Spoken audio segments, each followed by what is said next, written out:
Blog on a blog. Tomorrow's news today. Get to the truth.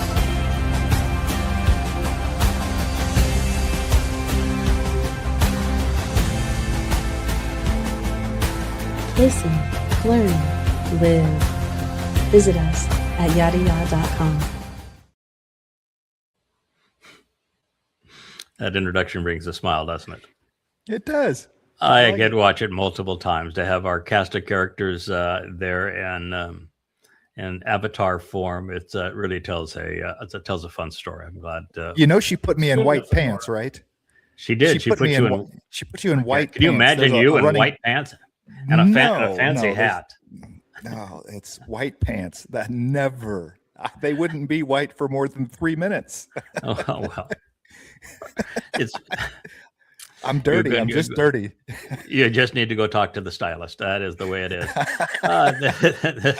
File your complaint with. I actually filed a complaint with the stylist this morning, and I was lucky. Lucky she wasn't in the kitchen with a with a butcher knife at the time. But at the keyboard, you probably already heard that we had a. I got a message about it. Yep. Yeah, we had a disagreement. In fact, we're gonna play it, and so you'll get to see that. I think it's a really wonderful, cute piece, a marvelous introduction piece. I just don't think it worked for our site, but I'm going to play it, and if I'm wrong, so be it. We'll have others get to contribute their thoughts to it. I happen to like the format of this introduction, and I thought that was the direction we were going. All right, so let's play this first clip, and we'll talk about it a little bit.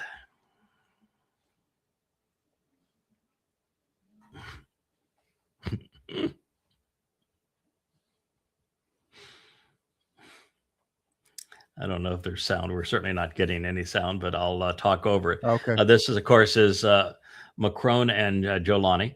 And Macron went to خلينا نعيش مكرون والشعر قلب واحد نضحك ونمزح وما في مشاكل سوريا وفرنسا أحلى قصة بالعالم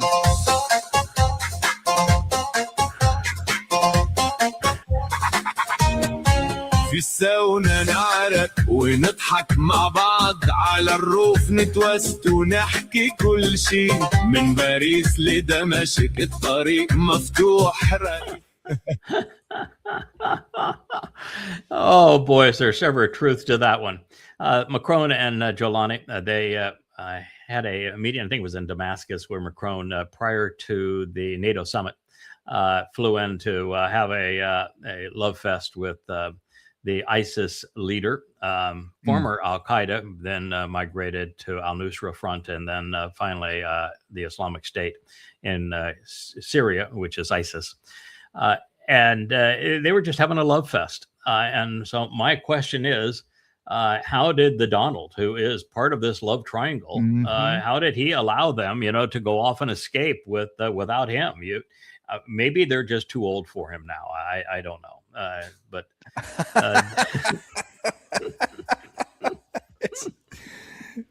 Donald's got it bad for Jolani. I mean, he handsome, great man, tremendous fighter, extremely attractive. Yes, even gave him, had the White House treated him like he was a son, gave him parting gifts like cologne, so that their next date, he would smell in a way that was pleasing to the Donald.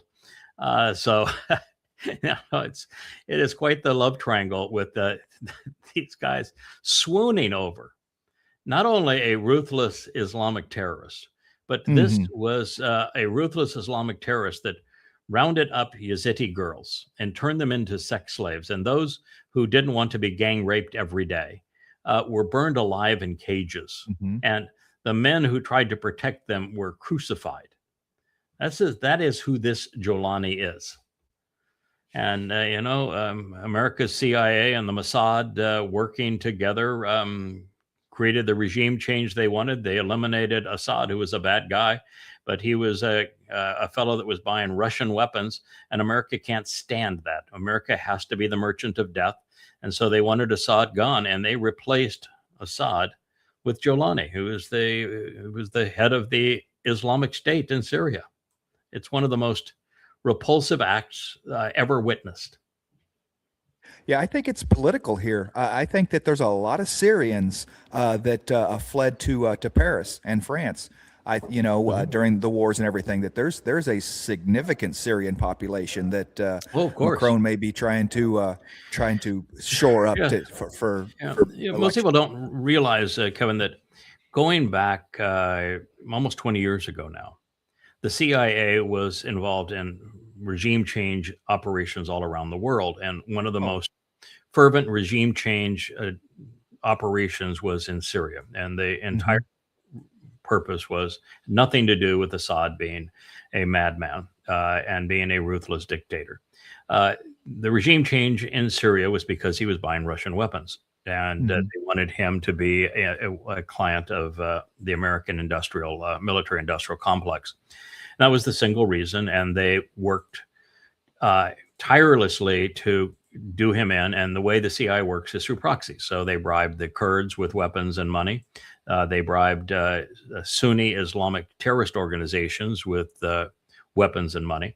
And the United States, through Petraeus and his awakening program in Iraq, actually created what is now the Islamic State. They armed Sunni Muslims under the pretense that they would go after al-Qaeda, but al-Qaeda was never in Iraq, and al-Qaeda is a Sunni organization, so the sensibility of that was zero.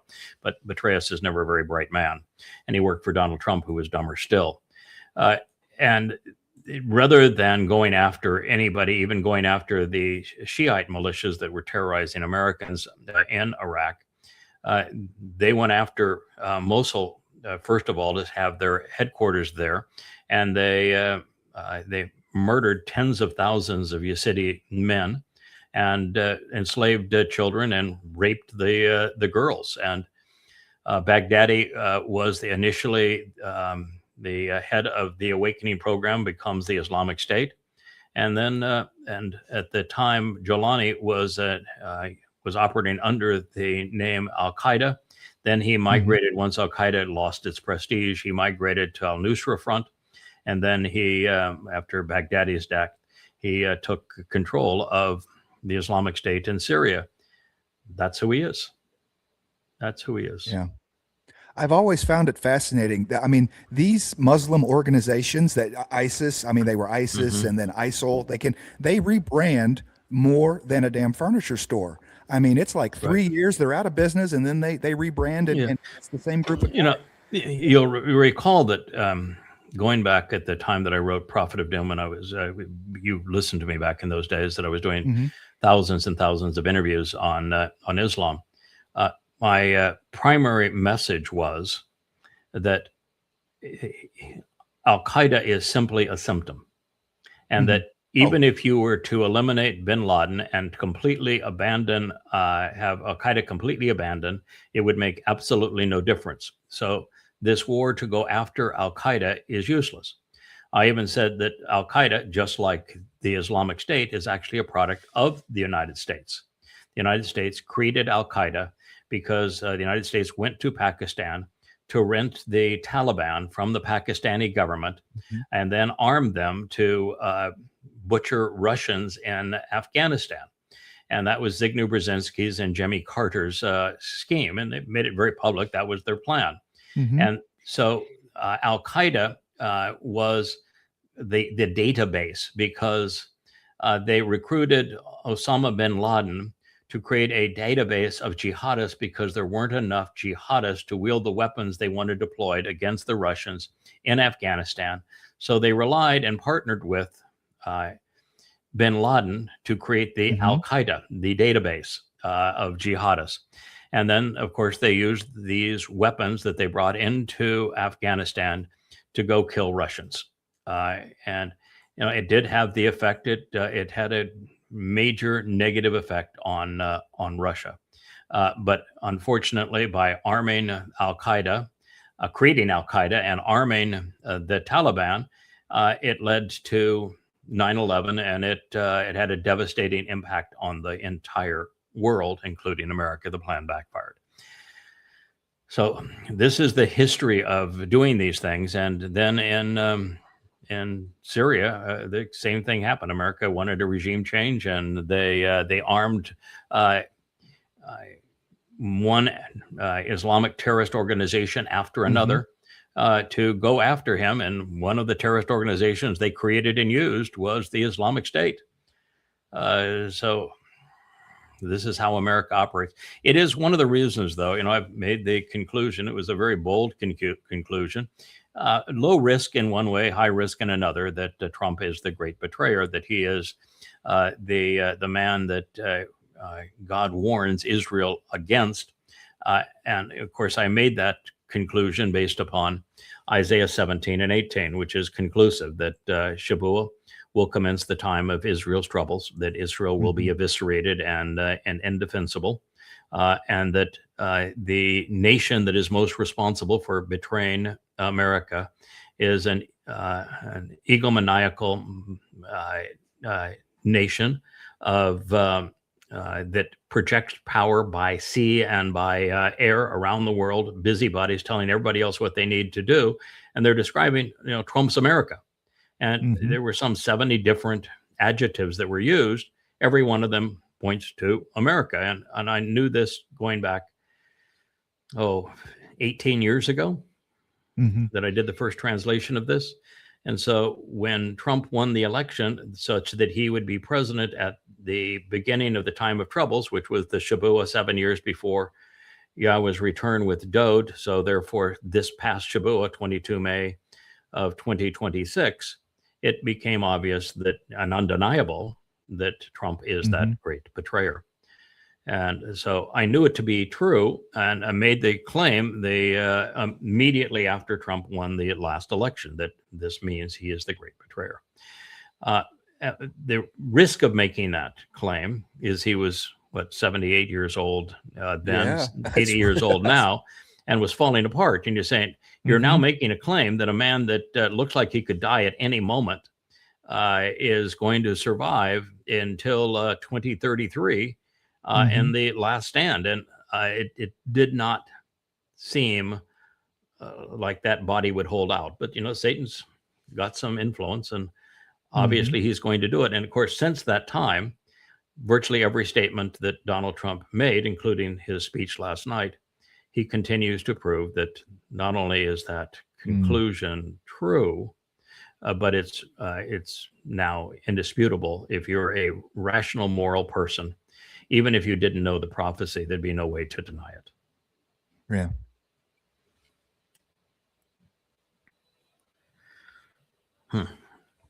See, I'm in a nice suit here. The pretty girl, nice suit, lovely view, sunset, olive tree.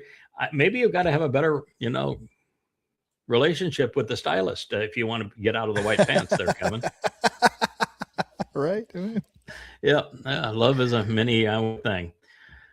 All right, this is a piece that was created, and it starts off so beautifully, but it falls apart in the end. And let me tell you why. If you look at any English translation of Zechariah, particularly as you move into the 4th chapter, and it talks about the two olive trees on either side of the menorah. Well, we now know those olive trees happen to be the tree of lives and the tree of knowledge, and they represent the Gadol and the Katan Mayor, and therefore they are Dode and Yada.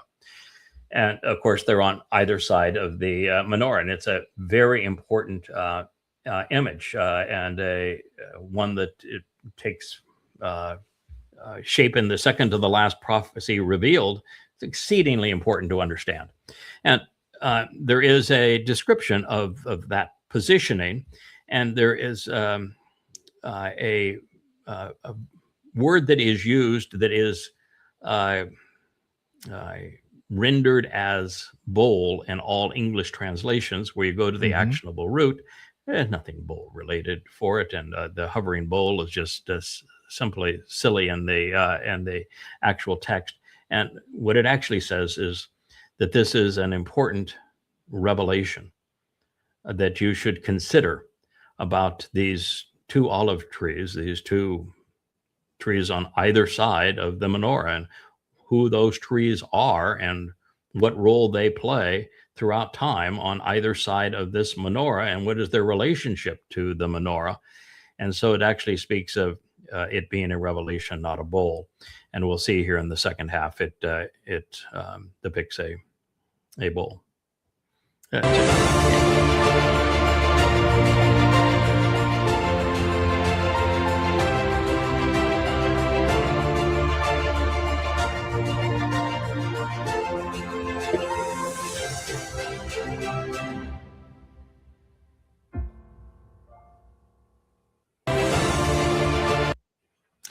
The opening of it, though, what a beautiful scene with that old olive tree and the sea in the background, and the rolling hills of Israel, and beautiful sunset. The ultimate family, whether you want to call him Yada or Boaz, and whether you want to call her Leah or Ruth, the Amma.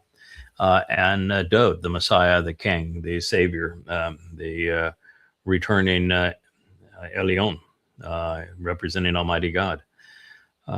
It's such a beautiful scene, and I hope that the graphic can be improved, because I think that driving home the importance of the Zechariah prophecy regarding those two trees and what they represent on either side of the menorah is one of the great symbols of a prophecy. It's why the Malach that was speaking to Zechariah kept on saying to you, why don't you understand who these are?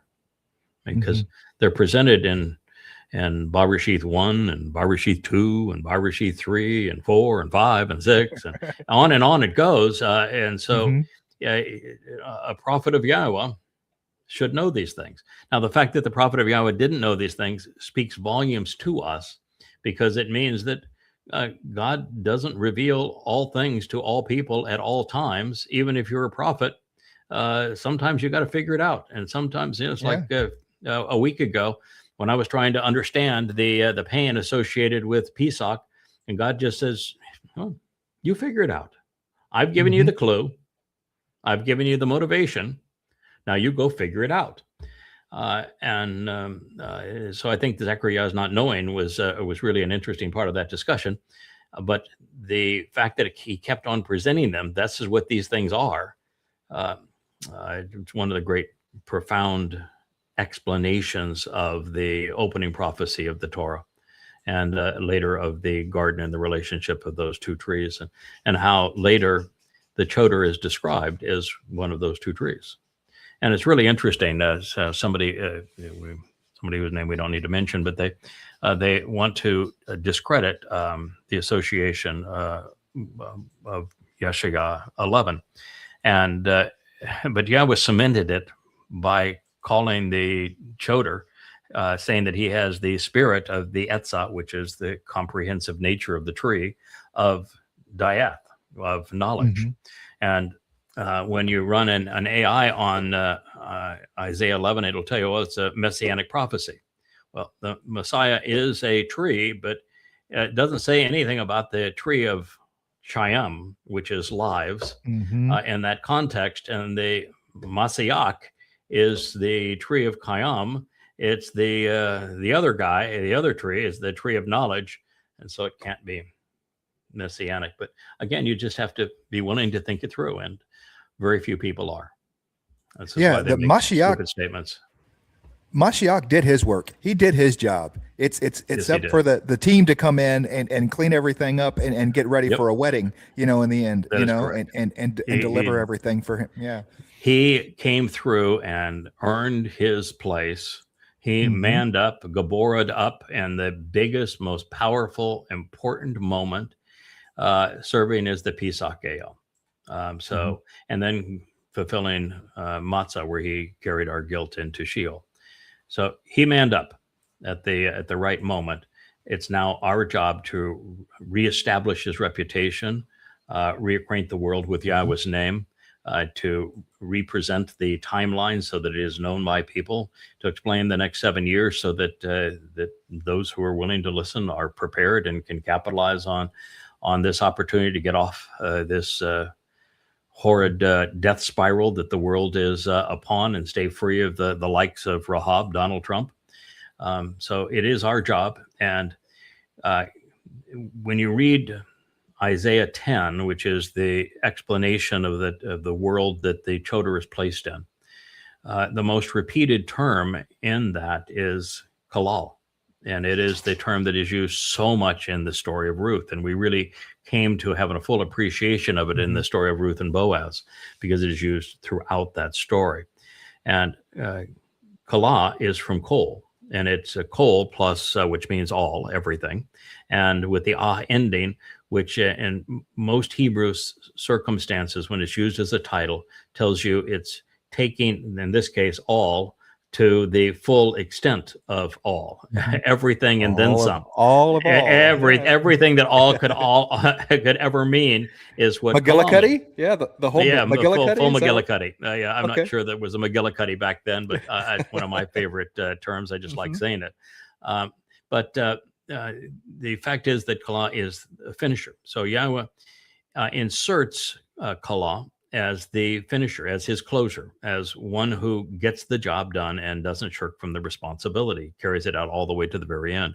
And he uses it actually as a title, just like he uses Na'ar, this word that we explored in the Luminary series, as a title. So God's really clear about what's going to happen at that time. And it's the proof is so overwhelming that the world is experiencing the Chodar. He's been here before.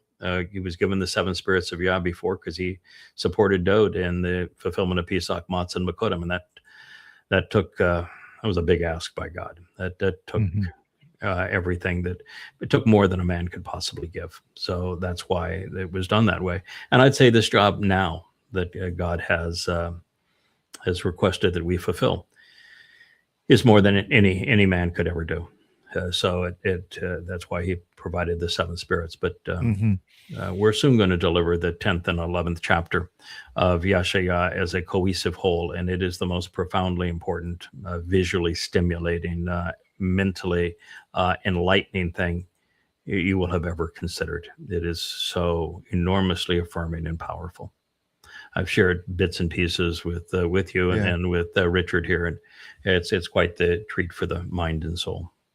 But you'll definitely know who those 2 trees are. I can assure you of that. And the trees, by the way, make many appearances in Isaiah 10 and 11. All right, so this is it. You've already heard about it, but we're going to go ahead and broadcast it. I think this is a beautiful piece. I think it works marvelously as an introduction. It was my conclusion that it was not right for the general introduction to the Yahweh blog, to whether it be the Luminary series or any of the other series of the Yahweh blog. That doesn't change the fact that I do think it's a beautiful presentation. I love the imagery of it. But let's play it, and I'm that way. Others can hear it, and I'm open to constructive criticism if you think that I'm wrong. I'm right and wrong. God's name is Yahweh. His son is Daud. His herald is Yada. I am Yahweh's Amma.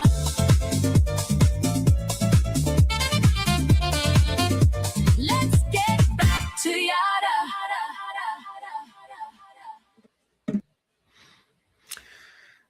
Okay. It's a cute song. I like the song. My issues as an invitation to encourage people to come in and read what's available to them all free, even listen to what's all available to them all free at yadayah.com, I think is absolutely marvelous.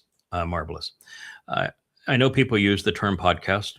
We've chosen to use the term vlog and blog as opposed to podcasts, but we should stay one or the other. And since we have so much written and spoken on vlog, that'd be my preference.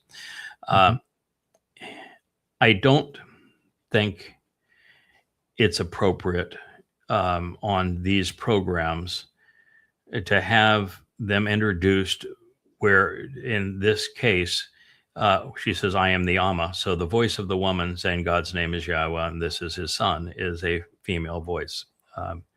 God did not pick a female voice to deliver this message. The Amma is in a support role to the role that the Choder and Nakri has been asked to play. And so the voice has to still be dominant, masculine, singular. That's how God works in this case. It is the most extraordinary woman in God's story. No one anywhere close to as important or valuable, or that works as hard, that's as noble.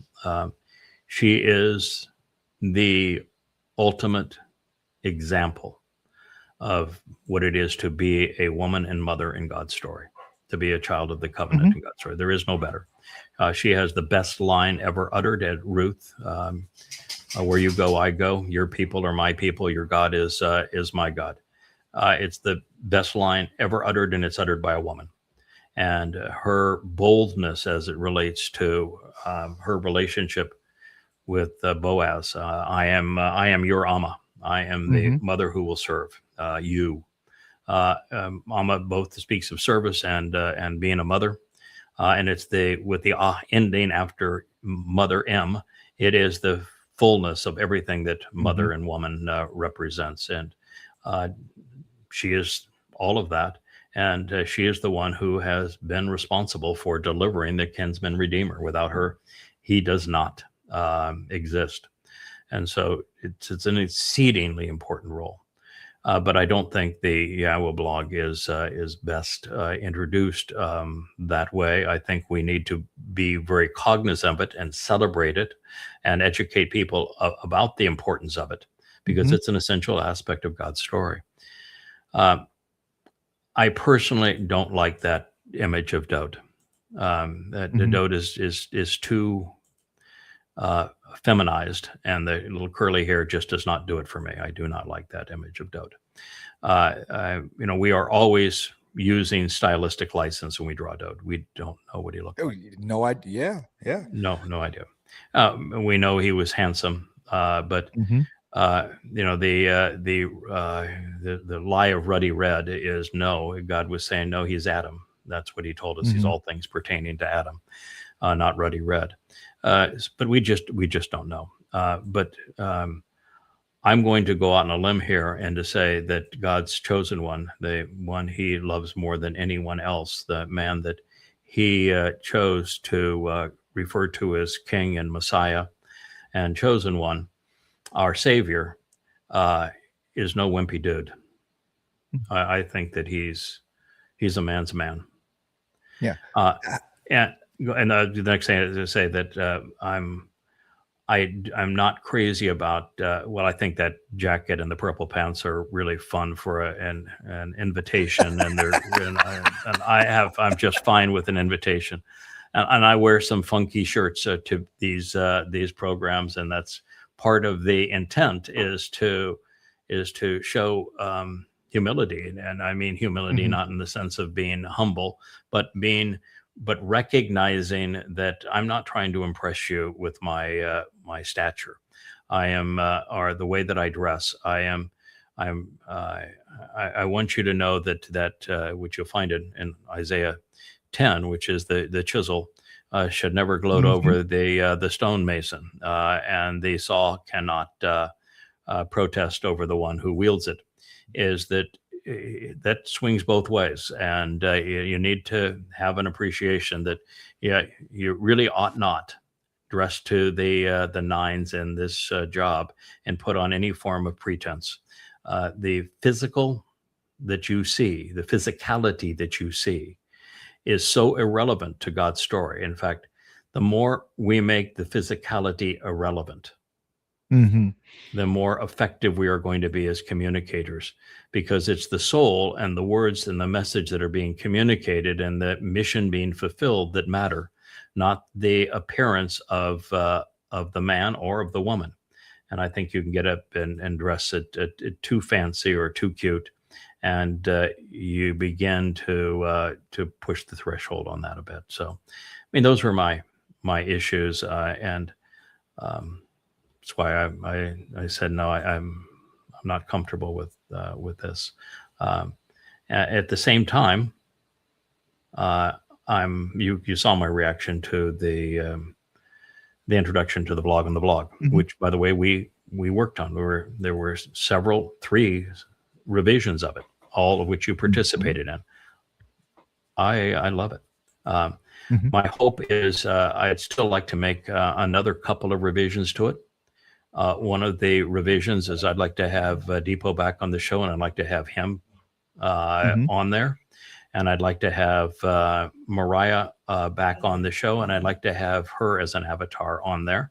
I would like us to be presented as more than just one woman, and I don't want us presented as a bunch of Caucasian faces. When one of the most treasured members of our family, one of the great contributors to our family, is Depot. I feel like he is our son. I want.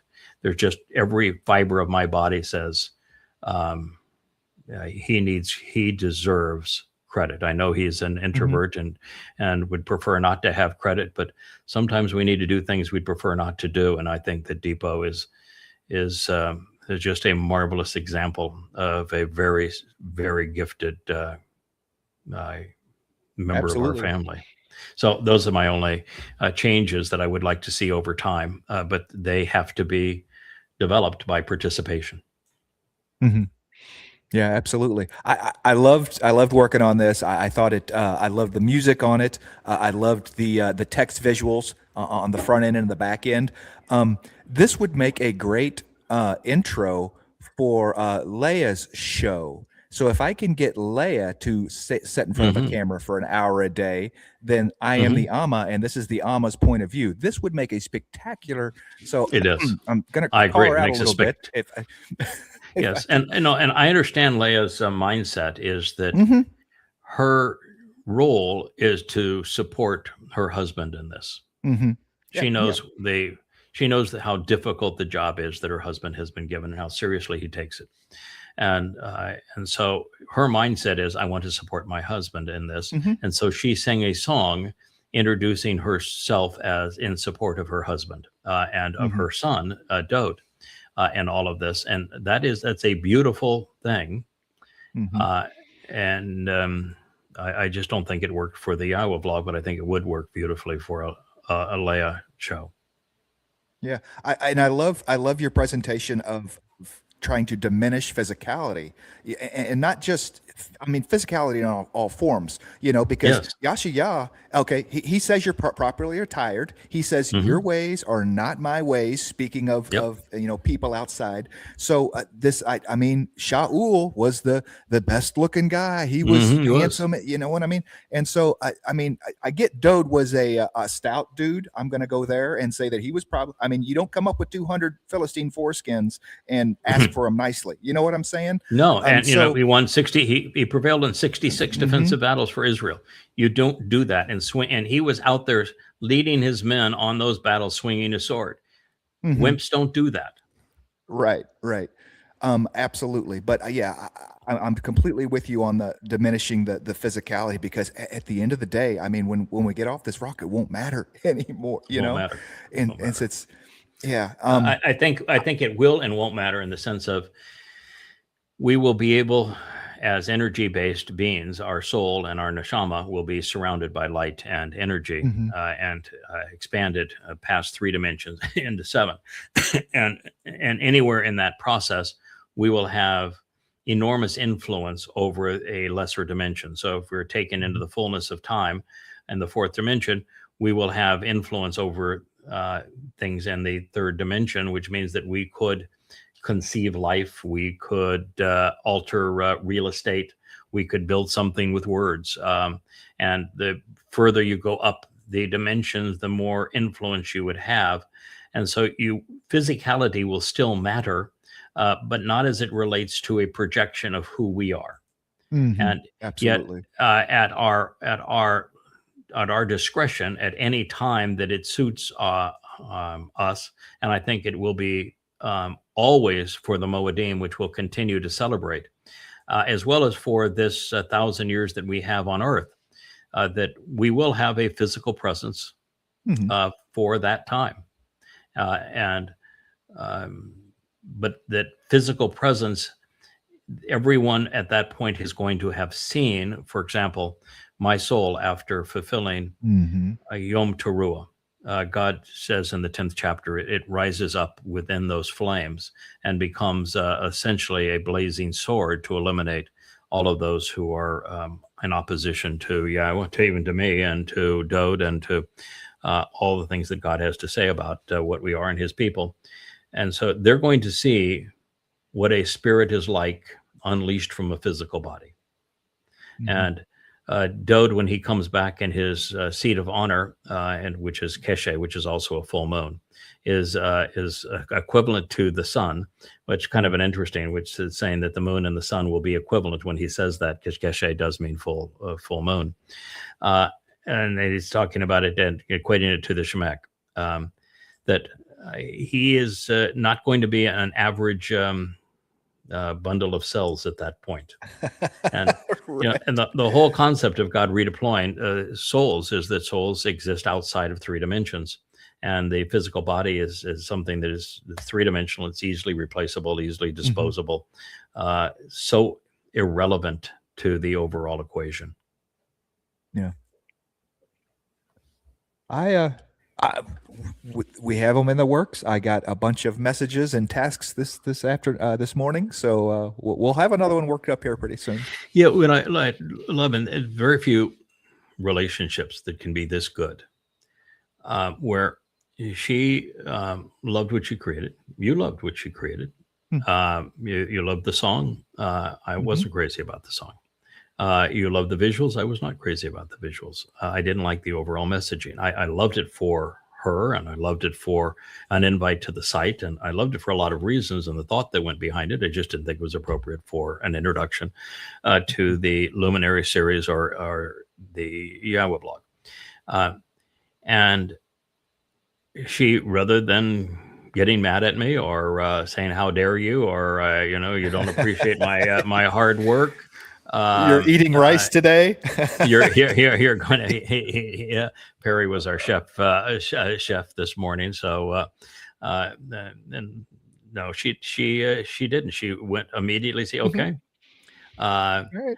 I did not give him what he was looking for, and I went back to her and I said, I happen to love the avatars that you created for with the 3 of us together. We're flying through the sky, we're dancing in streams and walking along the coast. She has some of the most charming family portraits of the 3 of us, and she showed me like 30 of them, and they were so much fun and so just heartwarming. So I went in and I wrote what is, if you were to read it, a 18-second intro based upon those things. And it wouldn't have to be read, but it could be, just like the intro to this program. Or it could just be printed in the text, as some of the words are to this program. I wrote an 18-second intro, and I wrote a 60-second outro using the images that I had seen and explaining what they were. And I thought that's what we were going to do, and to set that to music. And we were going to have a matching set, and if you were the same kind of theme and feel as the intro to this program, using different images, but the image she's already created, and I went in and wrote what I thought would be appropriate lyrics. I even sent you a copy of them to as an intro and an outro. So that's what I was hoping for. All right, enough of that. I wasn't in the doghouse before. I'm probably in the doghouse for discussing it as part of this program, but it's what we do. We know you can't keep a secret, so No, there is absolutely nothing that happens in your life that we don't know about. So. No, I like to be. I don't. It's not that I like to be an open book. The job is to be an open book. Literally, the job is to be an open. Literally, the job is to be an open book. So if you don't like dealing with somebody that is an open book, then I'm the wrong guy to be associated with. So what are you going to do about that? Right. All right. Speaking of having a book opened and having Wow, yeah. skeletons come out, this is the ex-wife of the murderer in Maine, and he is clearly a misogynist, violent thug. And we're going to listen to her talk about her ex-husband, who physically abused her and was not suited to be a husband, much less a man given a gun and part of ICE. So the question I'm going to ask as you think about this, as you hear it, who is to blame? Was it ICE for hiring, arming, and deploying a thug like this? Was it Congress for funding ICE? Was it the Department of Justice for not holding ICE accountable for prior murders? Or was it the POTUS, Donald Trump, for creating a brown shirt militia for his Fourth Reich? Or perhaps all of them? This is really serious. It goes right to the heart of what America has been. Go ahead and play it. David back in November brought up that he had accepted a job with ICE. I thought of that it was just a delusional thing because I'm used to him talking crazy, so to speak. So I said, yeah, sure you are, buddy. You know, I didn't realize that he was actually working for ICE until yesterday. And I was completely shocked because I'm like, how do you keep getting into these jobs where you're around guns all the time? I asked him what was going on. He told me that I don't need to be answering questions for anybody, that all I needed to know was that it was a justified shooting and that he did do it. And he claimed that this man had tried to run him over. And I said, I don't see that in anything. And I've watched it from all angles. All I seen is how the car was going in circle after the fact. And then he's like, well, I need you to lie about my character because this is how, like, this is what it comes down to is like my character. I don't want you talking about any of the abuse in our relationship. Like, this is literally about me, actually. I told him that I was not going to lie for him, that I've waited years to speak my truth. I've been silenced long enough. And now I need to come out with everything because a man lost his life. It was abuse, not only to me, but to our daughter. And even being divorced from him, I've dealt with harassing phone calls, threats of him wanting to kill me. I believe that this man was murdered. I believe that David's mental health played a part in what happened. I think what happened was he was standing there during that operation, had a PTSD moment and hit fight or flight mode. And unfortunately, a man lost his life due to it.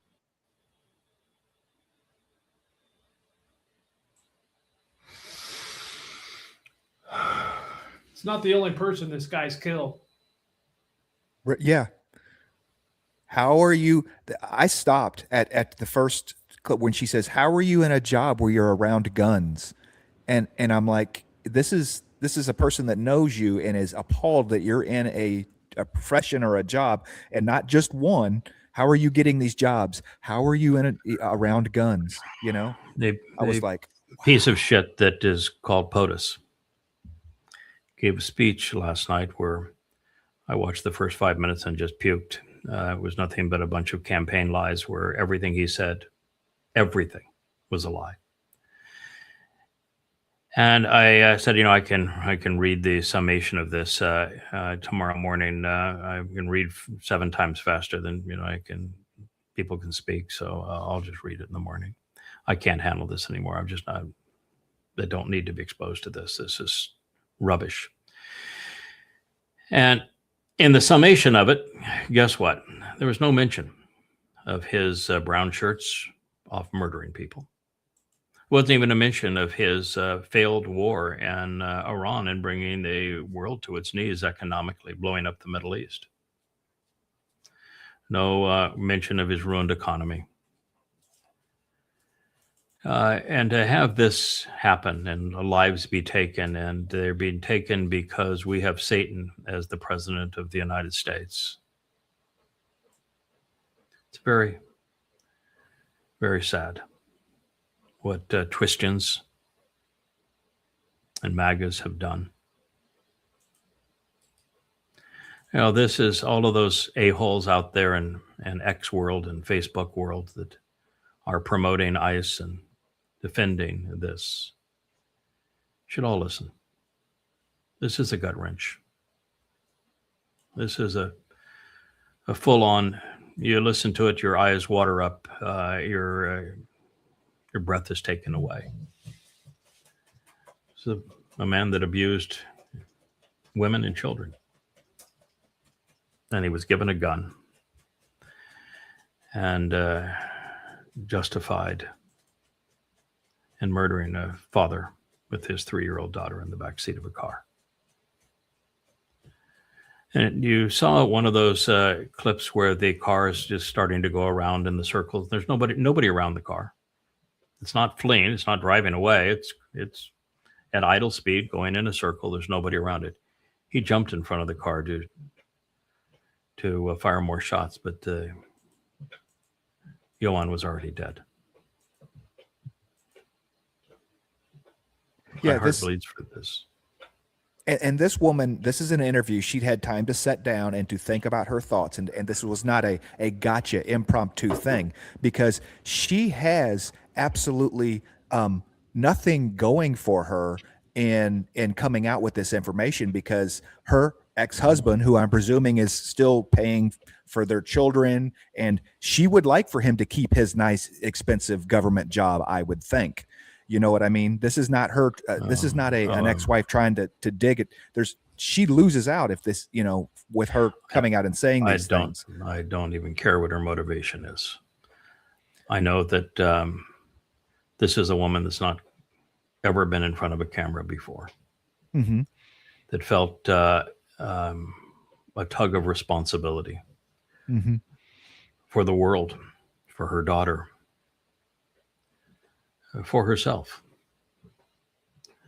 who wanted to make it absolutely clear that she knew this man mm-hmm.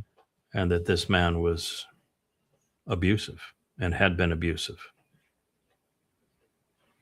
I thought what she did was courageous.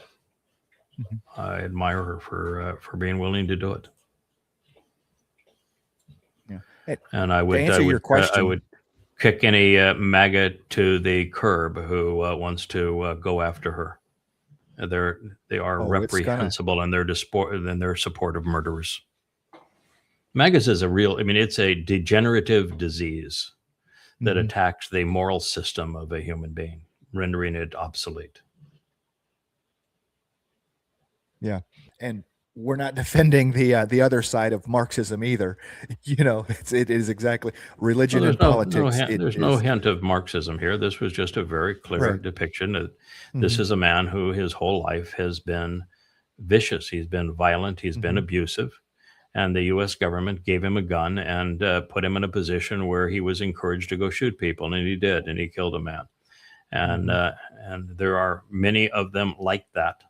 And you can say, who do you want to blame? Do you want to blame ICE for hiring him without vetting his past? Do you want to blame Congress for funding ICE with the hundreds of millions of dollars? Do you want to blame the Department of Justice, who's had now 10 murders and they haven't prosecuted anybody, so they've held nobody accountable?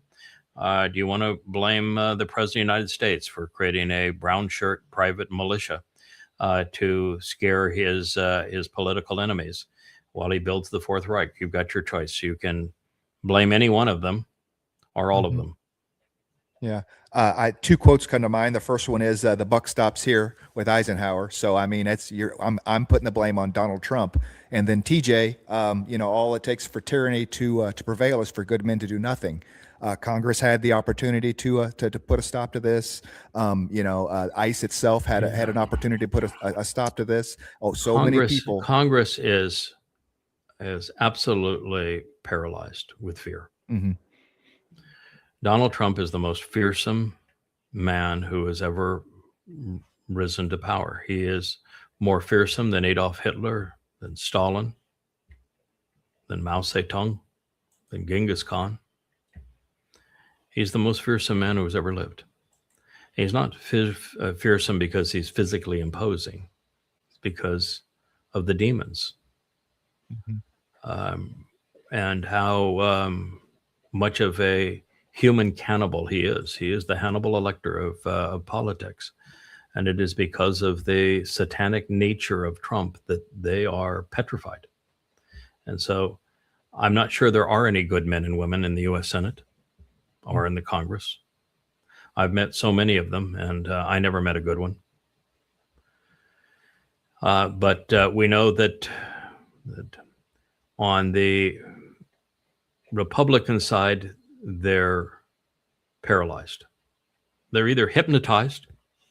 There are some that are believe his shit, that are might as well be Satan worshipers, but most are paralyzed.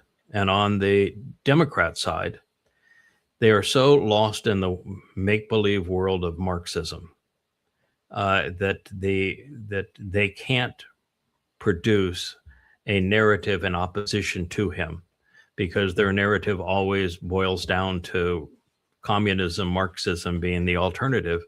And it's devil on one side, Satan on the other. Do you want the actual demon of Satan, or do you want man's most demonic nature? Is the choice that they're offering. And so it's just tragic what's happened to America. There's no solution for this.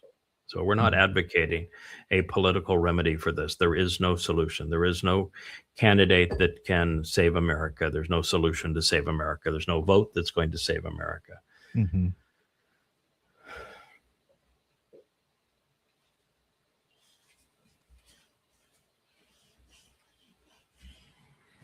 This is the bigger tragedy still. This Abbas Arachi is a master of words. He is, I would say that he is on the level of Lavrov, the Secretary of State of Russia, in terms of his mastery of his craft. He's brilliant. And it bothers me because I know he's a Muslim, and I know he's representing an Islamic regime. And, I wrote the book on how Allah is Satan and Muhammad was the worst man who ever lived. And I prove it. And the book prior to that, Prophet of Doom, had the most positive effect on diminishing the influence of Islam in Iran than anything that's ever been done. And so I've got a lot of skin in this game. And so I have every reason to push back at the Islamic government of Iran, because I'm the foremost expert on Islam. If you don't think so, go to yadayah.com and read the 5 volumes. You can just listen to them. They'll talk to you of Goddamn Religion, 4,200 pages of absolute irrefutable proof that Islam is a death cult destined to produce genocide. So I know Islam better than anybody. And yet, in this case, Iran's the victim. The United States has attacked Iran twice. The United States is committing hellish war crimes, bombing civilian infrastructure, bridges, power plants. What Trump is doing is, quite frankly, insane. It's not just insane, it is immoral. It's to use the U.S. military this way, and for U.S. military flag officers to allow the military to be used this way is criminal. They need to be held accountable. And so in this particular case, I agree with his statement. Bridges can be rebuilt, but the opportunity to discipline the United States will not be repeated. What he's saying is that you're never going to have a peace agreement with us. We signed that memo of understanding with you, and this is what you did. And don't blame us. It was your fault. That agreement says that all traffic through the Strait of Hormuz is controlled by Iran, and you tried to bypass it by having ships go a different route without our authorization. You were the one who violated this agreement. And at this point, we'll never trust you, but we will hold you accountable. And they're in a position to cripple the world Mm-hmm. economically, food production, technologically, because of the lack of hydrogen that is and helium that are so needed. Helium in particular is so needed, but the urea and other potassiums and the like for fertilizers, production of aluminum, which has to be in a high energy environment to produce because it's so energy dependent to create, plus natural gas and oil. The world's already been crippled. People have already starved, and it's going to just get worse because Trump can't get out of the mess he made. And so the U.S. bases get destroyed. The Arab fiefdoms with flags that supported this petrodollar system are being destroyed. And ultimately, Israel is gloating right now and saying, that they're bombing everything in the Arab world and those fiefdoms where America's bases were, and they're not bombing us because we scared them and we threatened them and we bombed them so they wouldn't dare attack us again. No. You're irrelevant. You have been played, Israel. They checkmated you. Mm-hmm. And within a matter of years, they're going to march 3 to 4 million men into Israel. And they'll come in under the cover of Turkey. And there's nothing the IDF will be able to do to stop them. And they will wreak havoc. And Israel will be 1,000 times worse than Alaska flood on October 7th. They have a special treat open for you. And I've read all about it because it's in the book of Yeshaya, Isaiah, the book of Yoel, Joel. It's detailed in those books. Exactly who's going to perpetrate it, how they're going to do it, when it's going to occur. So your revenge is coming. Your not revenge, your retribution for what you've done, Israel. You made a horrendous mistake. In fact, as a government, you've done nothing but make mistakes, pounding your chest, thinking that you're the ultimate hegemon of the region. You've become isolated, just as the prophet said, Isaiah said, you're eviscerated. You're vulnerable, you're eviscerated. And it happened exactly when the prophet said it was going to happen. You're in the midst of Israel's troubles. You've been checkmated. There is no hope for you. And as Yah said, just as there are many pebbles that have been cast out by the sea, there will only be a tiny remnant that is saved in the end. And they aren't saved because of the IDF. They aren't saved because of Israeli politics. They aren't saved because of the Haredi and Judaism. In fact, all of those things will be destroyed on that day. So that's a powerful message. This is one of the things that is most disturbing to me.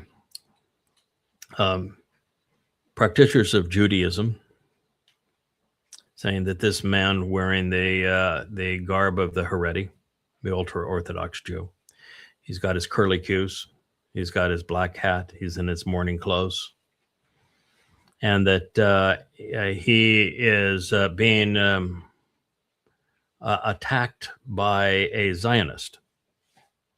And so the idea of the Haredi is that Israel has no right to exist until their mythical Messiah arrives, and that they are somehow empowered. And so they need to sit around all day and read the Talmud to make this happen. And that those who are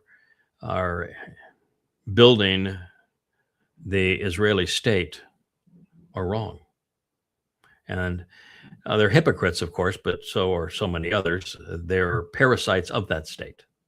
They exist because of handouts and exemptions of that state and the protection that state provides them, and the unique status that state provides them because they form a voting bloc that assures that Netanyahu, who plays them, gets to be prime minister.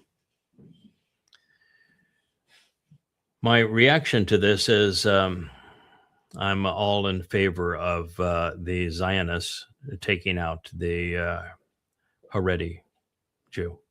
Please do it. The Zionist is a secularist, And they even acknowledge that in their statement here.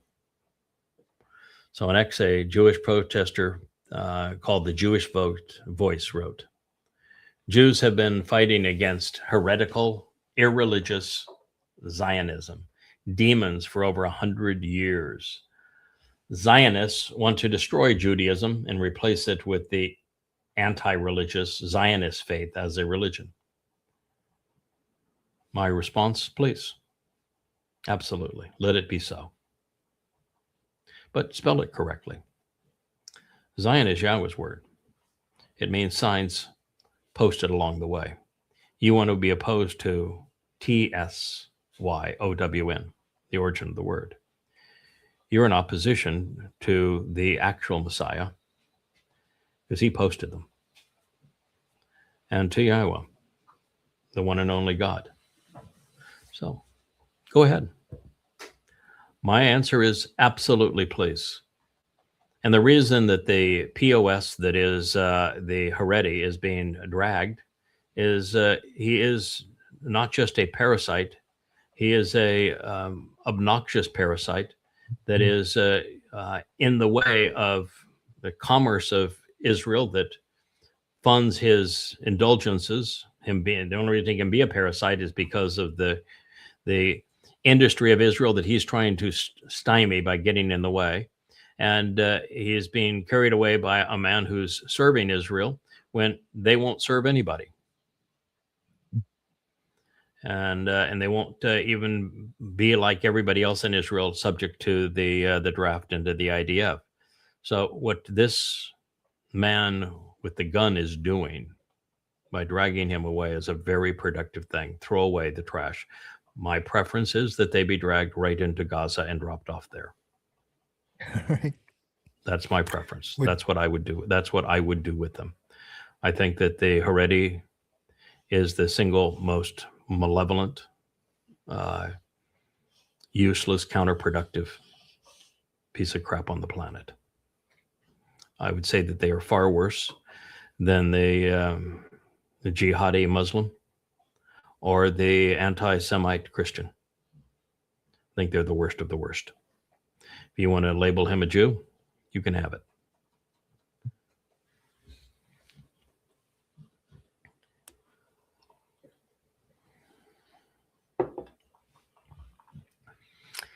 Just more, and is there every single day. I play this and just see that this is Trump's brown shirts. This is Der Fuhrer's personal militia. This is who they are. This is what they do.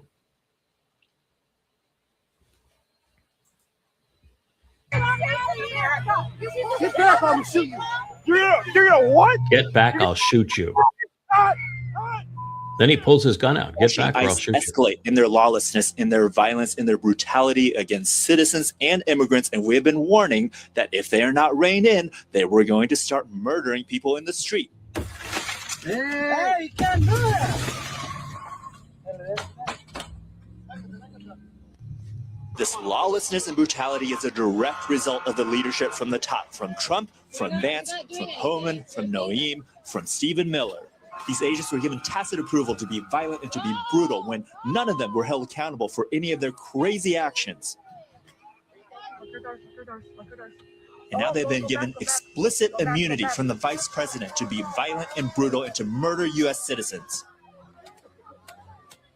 Any legitimate administration, any law-abiding law enforcement organization would have shut this down day one. But we're now living under a lawless regime, and these goons are going to continue to get more violent because they've been given permission from the very top to continue to be more violent. Guess who celebrates lawlessness, violence, death? Satan. Guess who's president of the United States? Satan.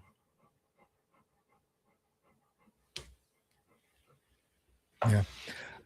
That last one, just you have the interaction between the man and the woman, the man throwing the woman to the ground, and all of those people there are busy taking pictures, no one standing in between the man and the woman. So, dude, what are you doing? Let's, grabbing him, pulling him off, anything, it's. And look what trying to happened in all separate those them. previous shots where ICE was being belligerent, trying to pull somebody out of a car, trying to abuse somebody. And occasionally somebody would, like Preti in Minnesota, they would come, he came to the rescue of a little old lady that ICE was abusing. And they shot him, killed him. And here, each of these ICE agents to the person who's trying to intervene and say, calm down, let this person go. I mean, this what you're doing here is wrong. You're out of control. You're being violent and abusive. And in each case, the ICE agent pulled their gun and said, I'm going to shoot you. I will kill you. Yeah. It's gut wrenching. And I'm going to tell you, if you're a twist in MAGA and promoting this, you've lost your moral compass. You've lost your human card.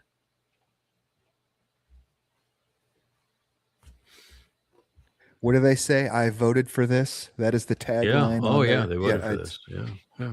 Happy They're for it. admitting complicity in terrorism, domestic terrorism. I'm here to tell you, I've seen thousands of pictures of jihadi Muslims. I've watched study the rise of Hitler's brown shirts. They weren't this bad. The brown shirts were nowhere close to this bad.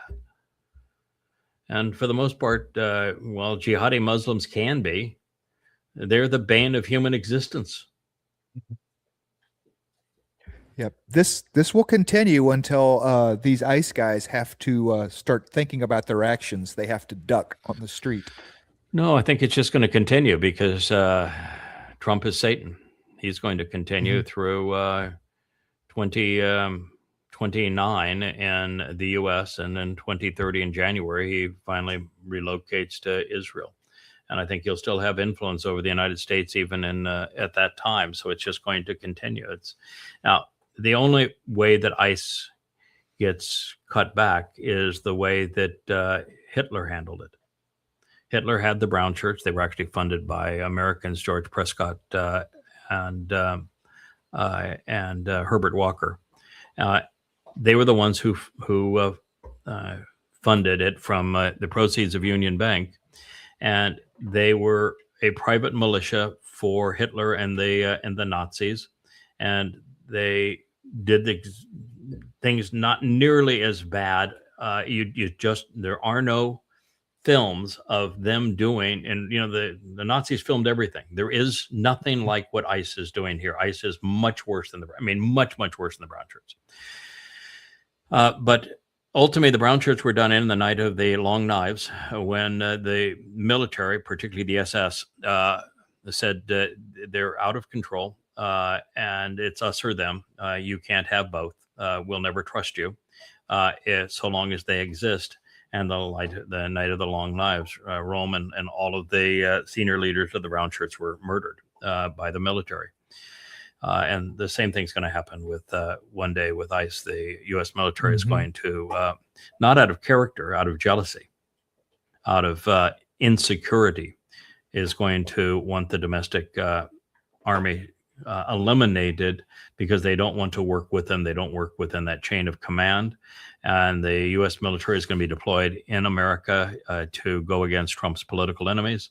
And they're not going to coexist together. And one's a lot larger than the other. And so it's going to be the night of the short gun or long knife once again. That's where this is going. It continues to escalate, and there's some form of vigilante justice against ICE that happens, and then we start with National Guard being called in to quell this and to protect ICE as they do their job, and then the National Guard can't handle it because the amount of people, and the Army's called in. Absolutely, that'll be the boom, boom, boom. That is where we're headed. Not we're headed. That's where the U.S. is headed. Now you're still in America. Good luck with that. I am. I'm right in the middle. Yep. Good luck with that. Reticent. I think I have 2 or 3 words of the day that are in my feed. I don't have much of a feed because Facebook was just stupid in the way that they're working. I mean, the Meta AI has to be. I mean, the Meta AI is far worse than any of the others. I have this experience with the Meta AI today, where yesterday I just got tired of being receiving in my feed this claim that that Assange had said, America, you think that Russia is your threat. Russia's no threat compared to the Jews and the Jewish lobby. They are the greatest threat to America. So I've always liked Assange. I thought that he showed some genuine courage when he exposed how evil the U.S. military was in Iraq and Iran. So I like that. I think we have a dog biting herself really bad. So I thought that what he did was noble, and so and my hope was that I wouldn't be reading that he actually said this. But so I searched for it, and what comes up immediately is that no, it's a complete hoax. There is not a single recorded conversation or written statement by Assange that says this or anything that's even remotely like it. It was actually said by a former CIA operative trying to condemn Israel as an anti-Semite, and it's been falsely attributed to Assange.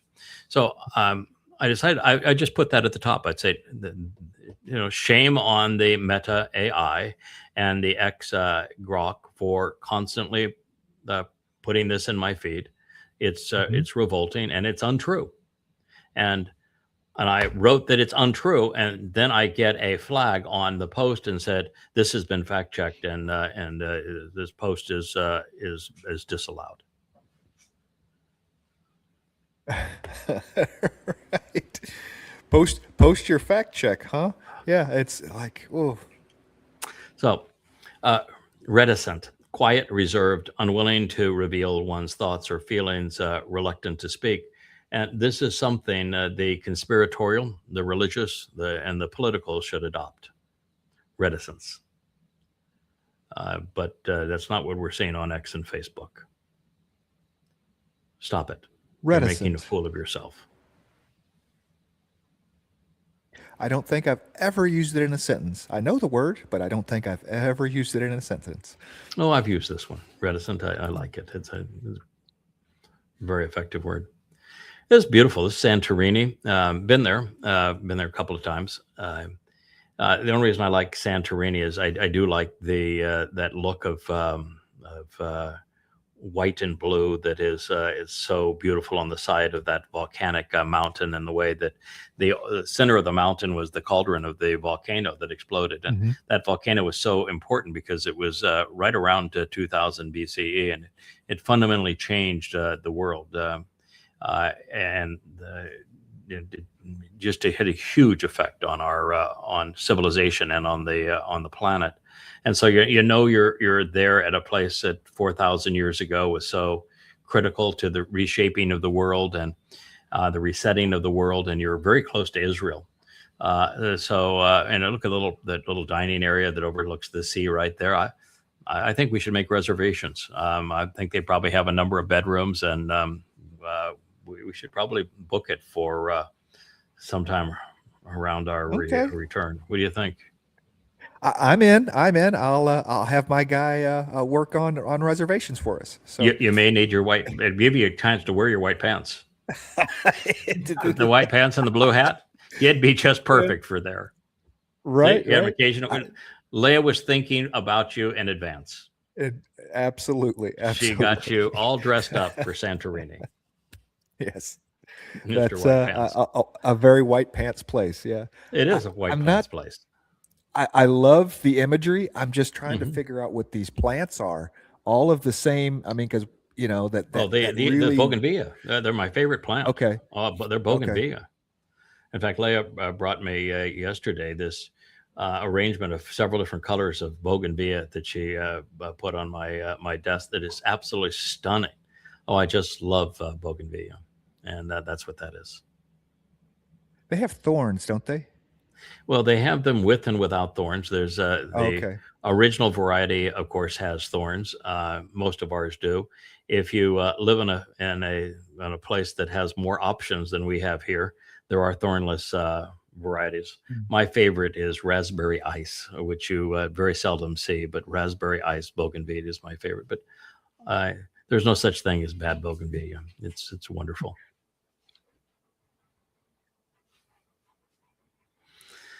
Build So back should we? better. I like it. Yeah, build it back better. This is the palace, the home of King Daud in Jerusalem. It's at the end of Zion, and the signs are posted up towards the Temple Mount from there. I think that Daud would come back and see it in this condition. He'd be a little disappointed, but we'll have mind over matter, and I think we build it back better. I think we Absolutely. can give him the view of views, clear it all out, and make it absolutely gorgeous. Yeah, We'll build it I'm not back going better. to.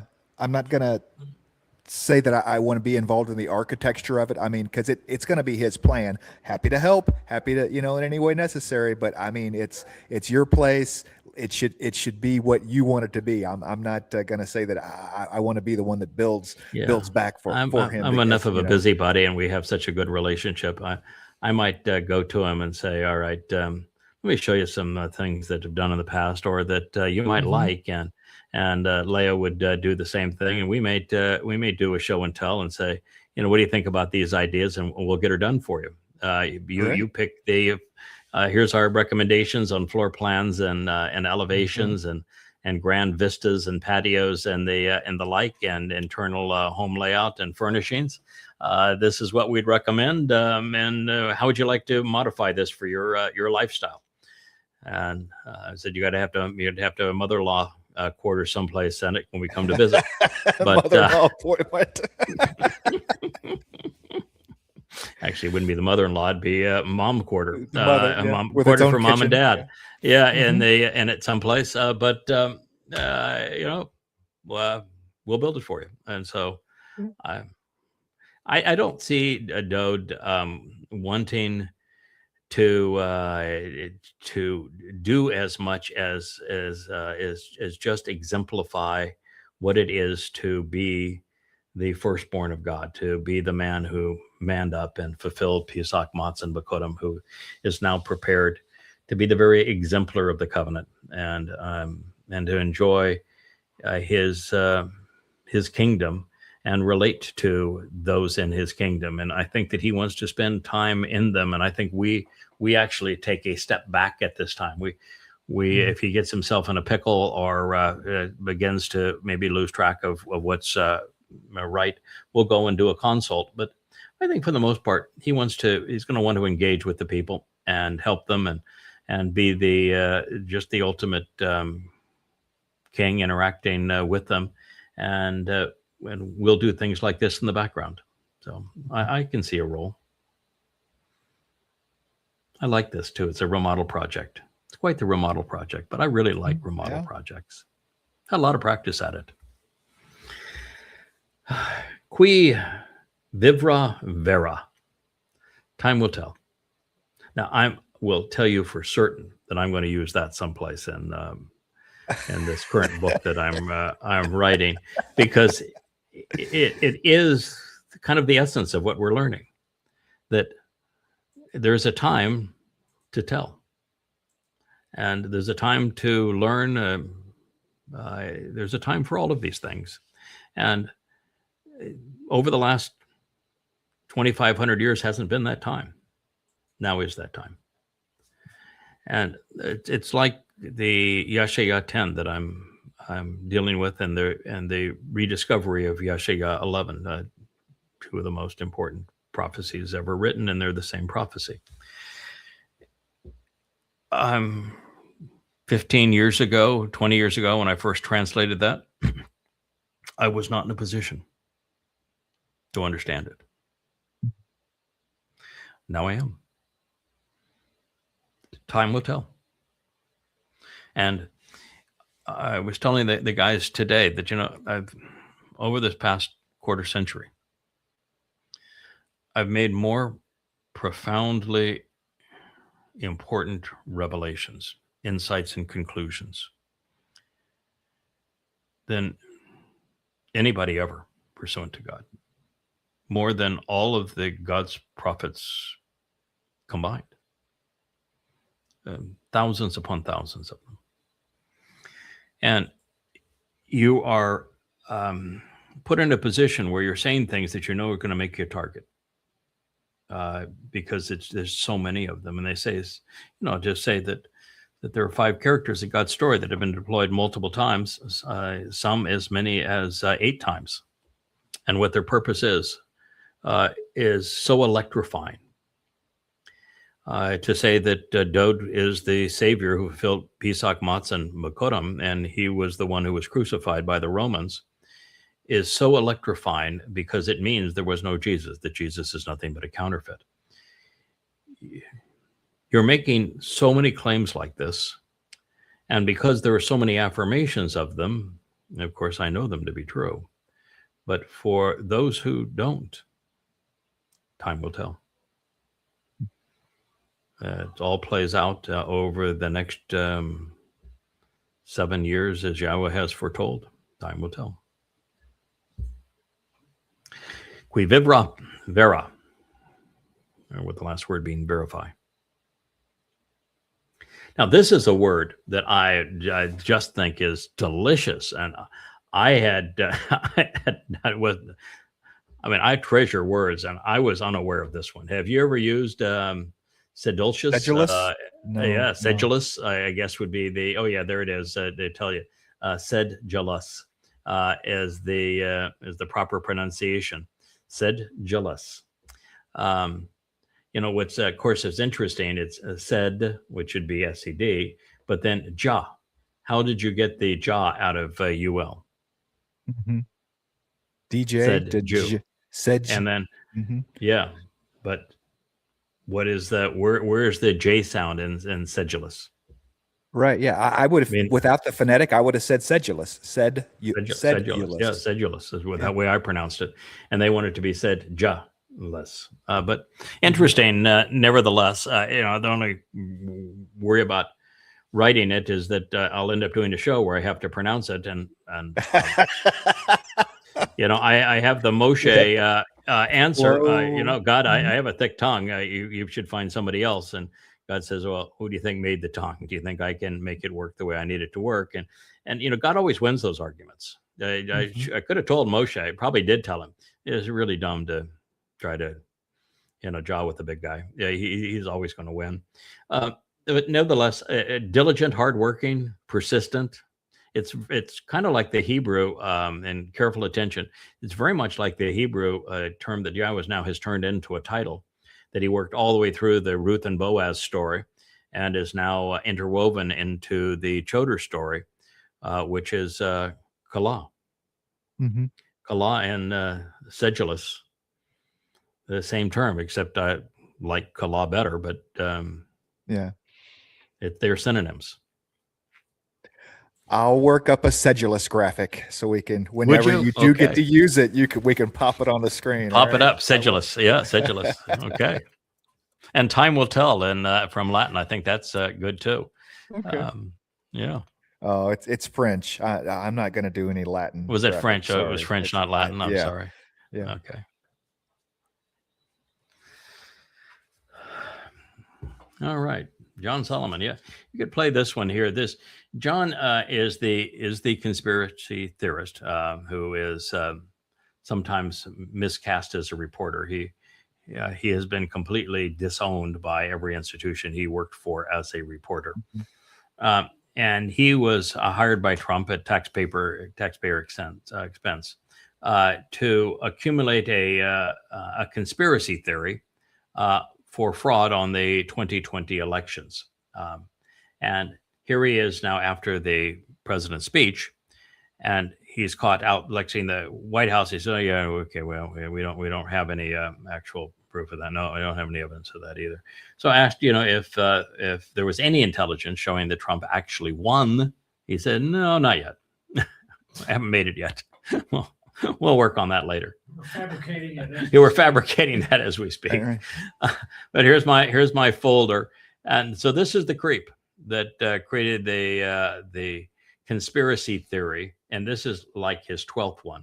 He is one of the most frequent guests on Hannity. Of course, Hannity is the devil's advocate. He is Mr. Trump's personal caddy when it comes to delivering Trump's message.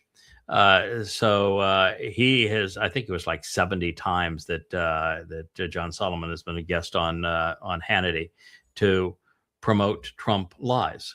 He was huge into the trying to debunk the Trump lie of Russian influence.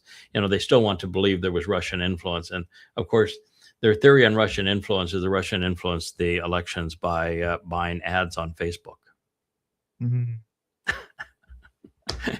If buying ads on Facebook influences your election, because the people that are so stupid that they were going to respond to a Facebook ad, then you don't even need to have elections. You might as well just toss it in, because people are so ill-equipped, so ignorant, so irrational that they're going to be moved by a picture graphic on Facebook. Just pack it in. There's no reason for anybody to cheat. You don't have anybody smart enough to figure anything out. Yeah. And so that was their whole claim to fame on that. But John Solomon, he is the Mr. Conspiracy. He is Mr. Fox personality of promoting the Trump's lies on elections. So you can play it. Did you acknowledge that there were no votes changed in 2020?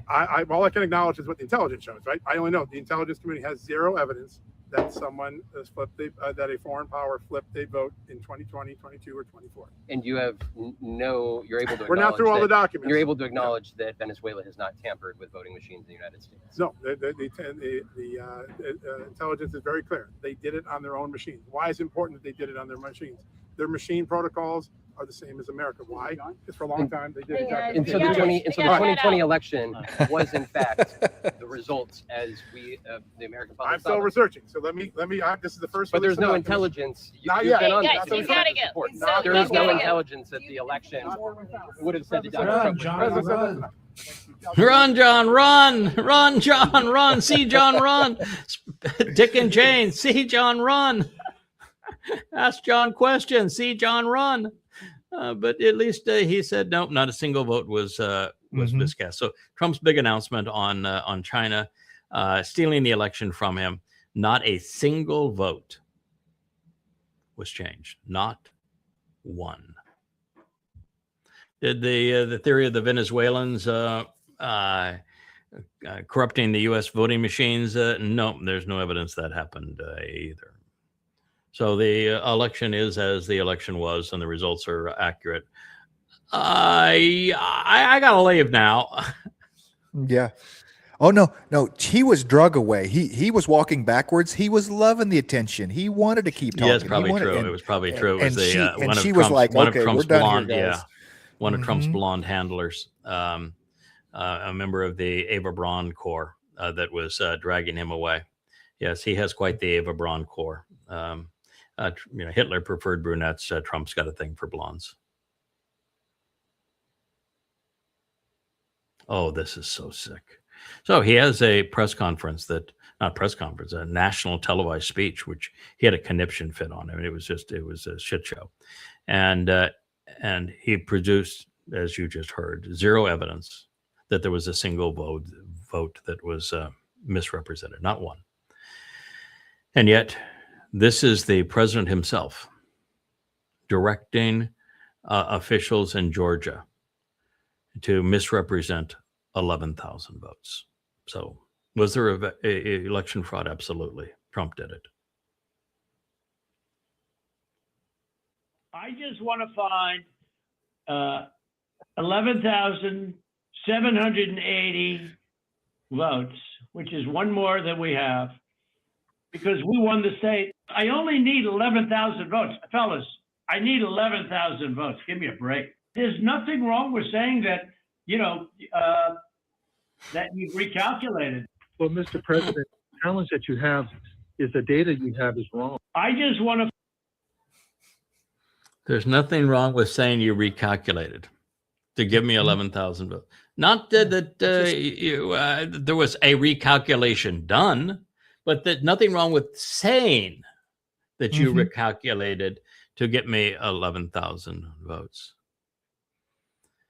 Had that case come to trial, had Trump not been elected president based upon Elon Musk's $300 million of spending in the swing states to fool people, to electing him president as opposed to sending him to jail, Trump would be bankrupt and he would be wearing an orange suit today.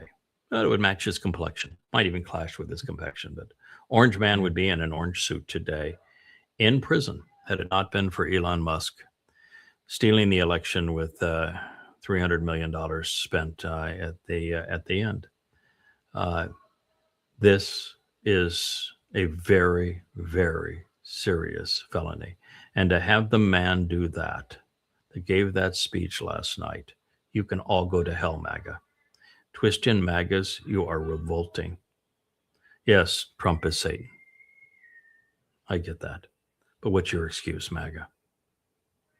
Yeah, we talked a little bit before the show.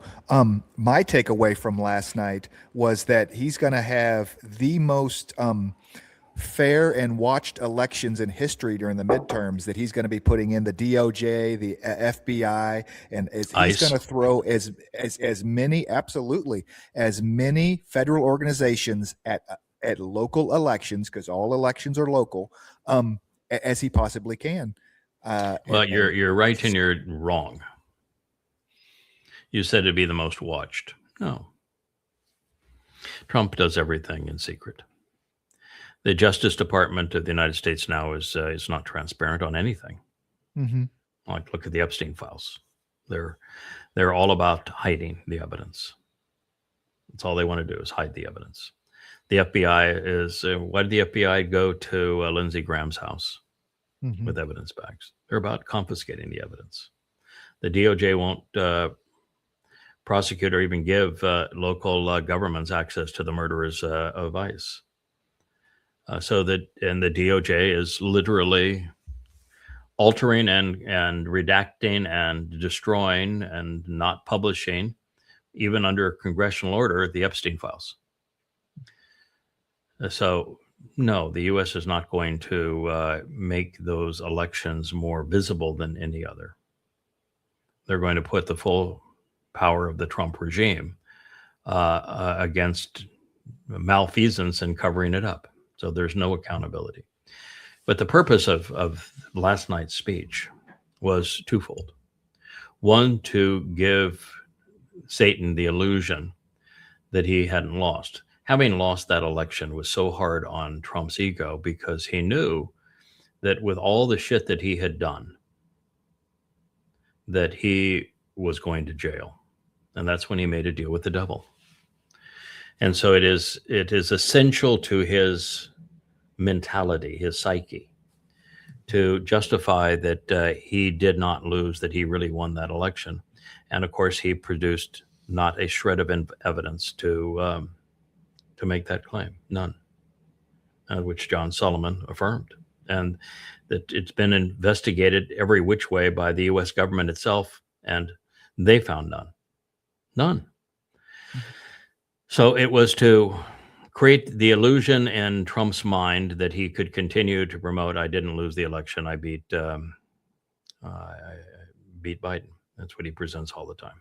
And it's untrue. The second reason is he knows he's going to get his clock cleaned and in the midterms.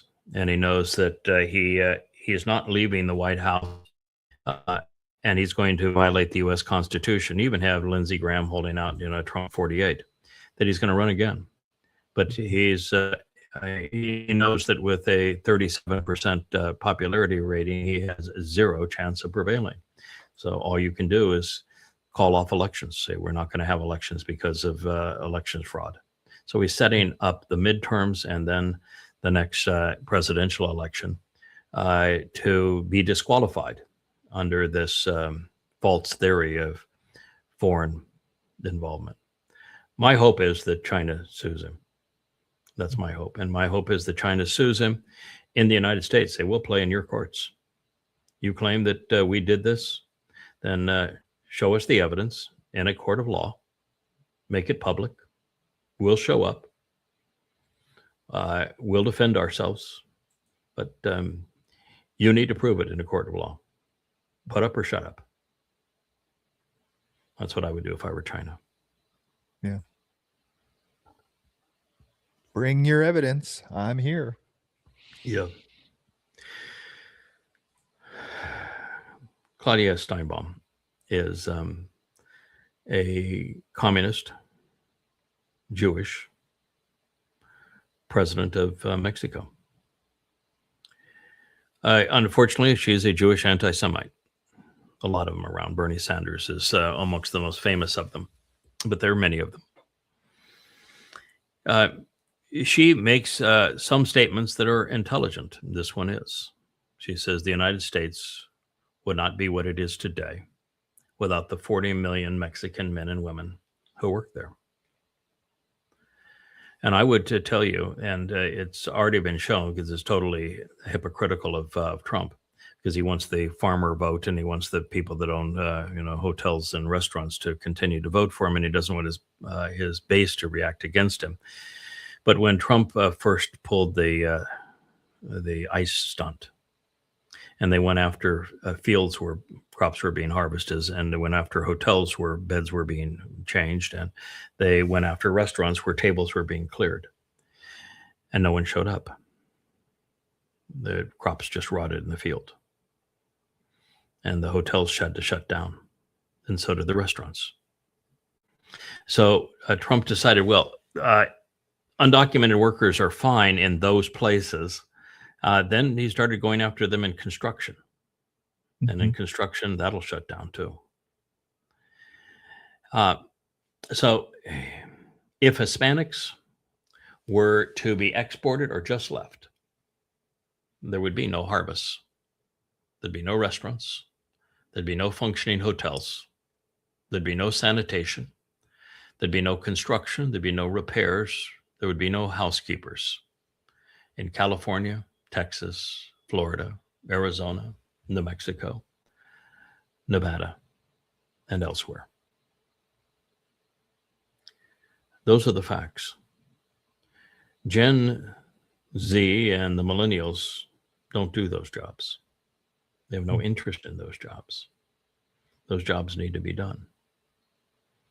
And so unless, MAGA, you're going to go out there and break your back harvesting strawberries, picking melons, there aren't going to be any. Unless you're willing to go in there and change the beds in hotels, there won't be any hotels. Unless you're willing to go in there and bust the dishes at the table, there won't be any restaurants. Unless you're willing to go and do physical labor and build and repair, there won't be any of that either. This is a travesty that is being perpetrated on America.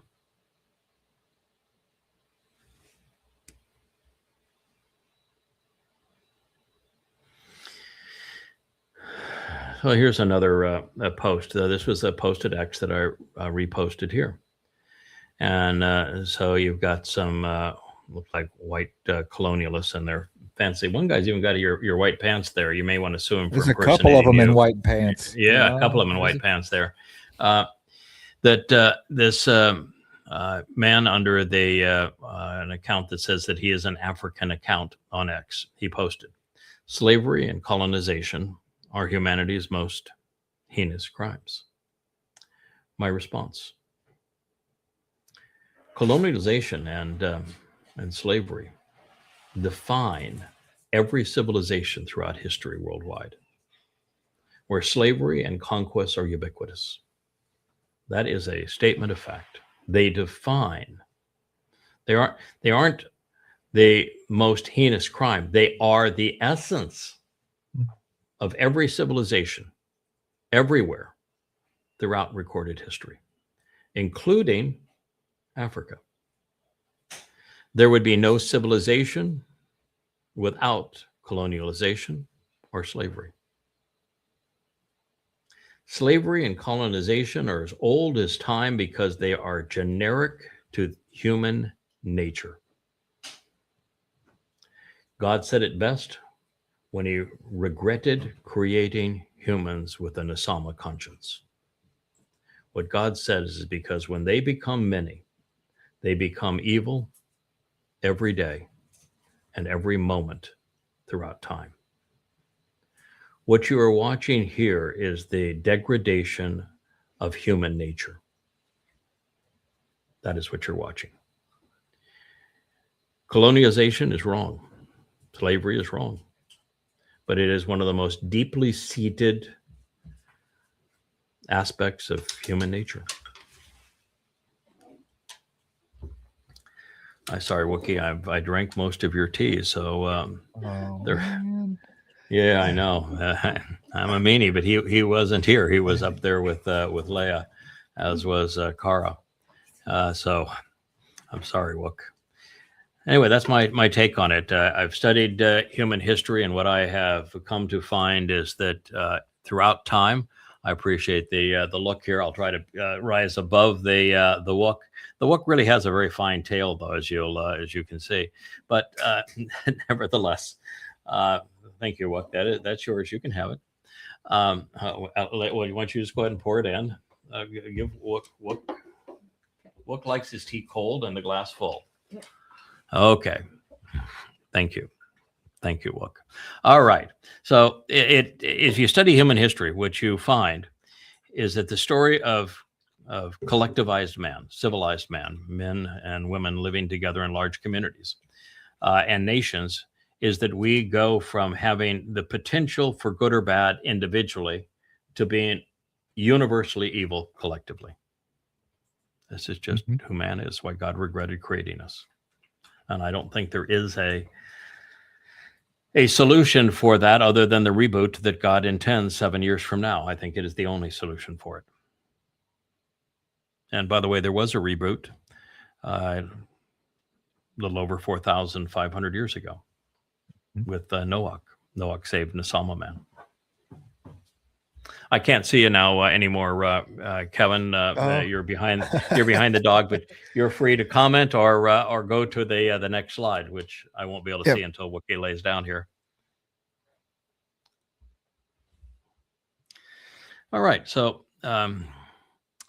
the White House billed President Donald Trump's address to the nation as presenting new information on the nation's election security. But there was almost nothing the public had not heard or seen before, and all of it had been discredited. Instead, what we got is a rambling and disjointed speech from an aging president that was best summarized by the Trump line from his only debate with Joe Biden in 2024. I really don't know what he said. And I don't think he knows what he said either.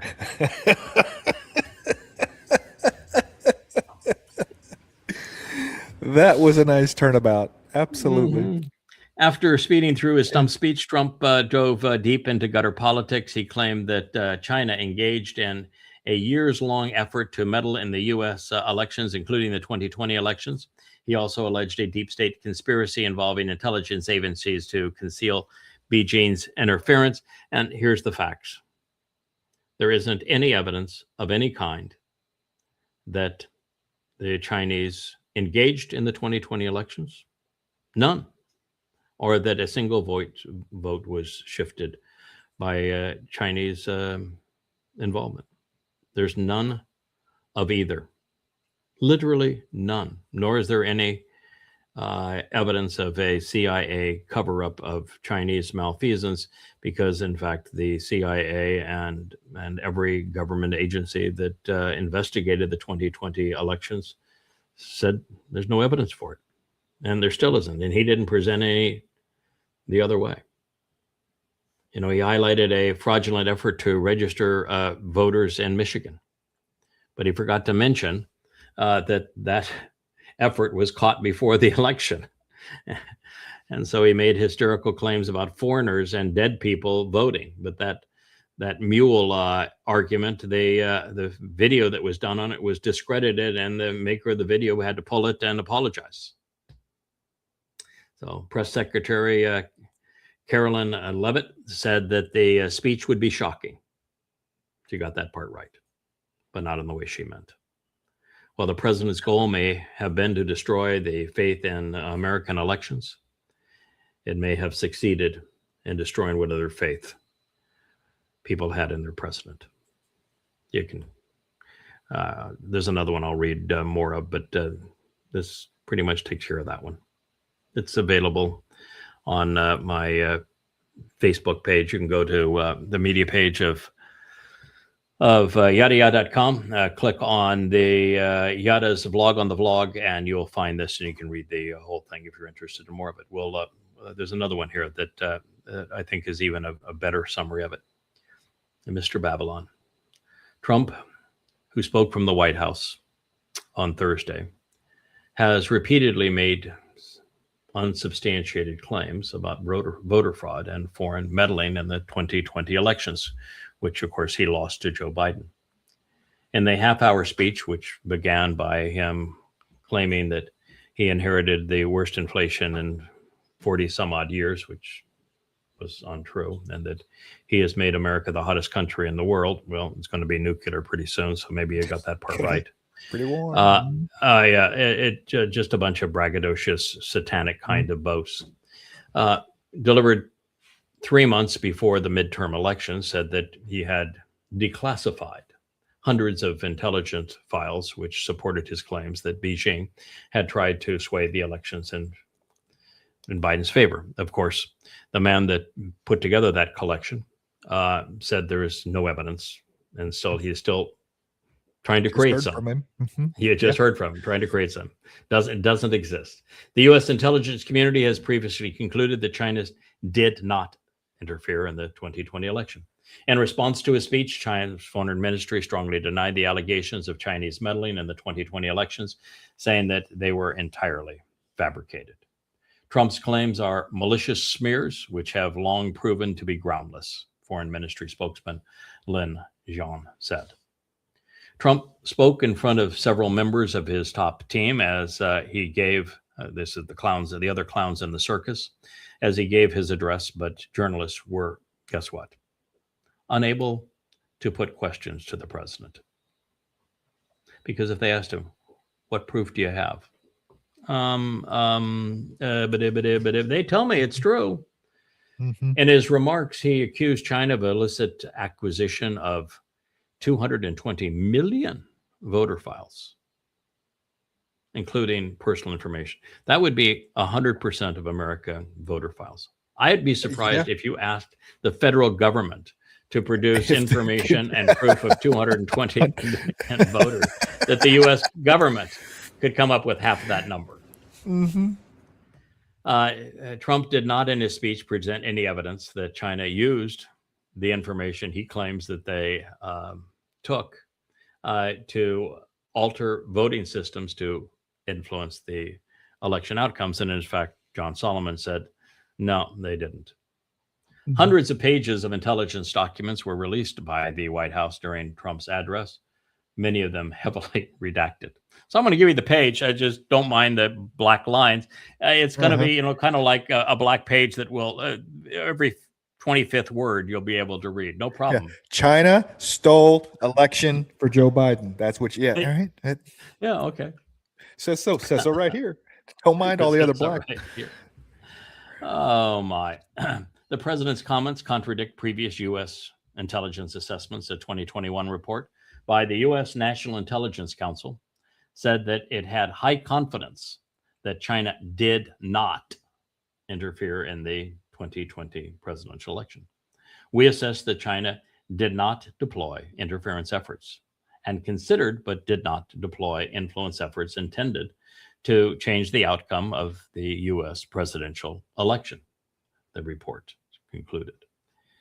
It said that this was probably because, so they're speculating here, but this said that it was probably because China did not view either election outcome as being advantageous for China and to risk the blowback of being caught. Why don't you just leave it at the first part? There was no motivation for China to have done so, which is what I wrote yesterday. Trump delivered the White House address after the release of a new poll from the Washington Post. This is the Ipsos poll, which indicated his approval rating had dropped to 37%, which is nothing but the most diehard, faithful Christian MAGAs, with many voters pessimistic about the cost of living in the ongoing war with Iran. Elsewhere in the speech, the president alleged that U.S. voting machines are extremely exposed to interference by foreign adversaries, including Russia, China, and Iran. And yet there is zero evidence that China, Russia, or Iran had anything to do with those voting machines. And when Tucker Carlson made that the mainstay of his presentation on Fox, what did Fox Lost his lose? job. Yeah, and it was $1 billion or so suit that Fox had to cough up billions of dollars because it was proved by the manufacturer of those machines that what Tucker Carlson said was not only a lie, but Tucker Carlson knew it was a lie when he made the lie, and so he was fired. So no, we've been through that before. It's actually been a court case, and it has been determined. So elsewhere in the speech, the president alleged the U.S. voting machines. So I've read that. So shortcomings of U.S. election infrastructure have been well documented. Some were addressed after the 26th election, which Trump won. So Trump said that nobody, of course, manipulated the one that he won, but they all got busy manipulating the one that he lost. After U.S. intelligence community, so the one that he won, the U.S. intelligence community did find international interference. So the one he won, yes, there was, and they came out and said, "Yeah, we found Russia doing it." Those, what the Ruskies did? They bought Facebook ads. Oh my, they bought Facebook. And I remember the ads that were attributed to Russia, by the way, and they're not sponsored by the Russian government. They were just individuals in Russia, and of course you can buy Facebook ads. They had pictures of pretend Jesus arm wrestling with pretend Satan. And suggesting that Trump was on the side of pretend Jesus, and that you needed to vote to defeat pretend Satan, who was representing the Democrats. That's the kind of ad appeal that was attributed to the accounts that were Russian in nature. And so my response at the time was, if American voters are so ignorant, so immoral, so incapable of thinking, that they're getting their news from social media and think that a post like this is trustworthy, then there is no hope for the elections anyway. Why even bother to hold them? Right. Yes, they Yeah. are. Why would it change anybody's mind? Why would it? Yes. And so here's Mr. Babylon. He is the man who is all things to all religions. He signs some of his posts in the name of Allah.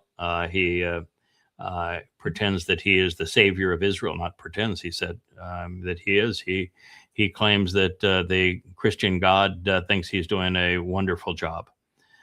He is Mr. Babylon, the man that commingles truth and lies to confuse and to confound.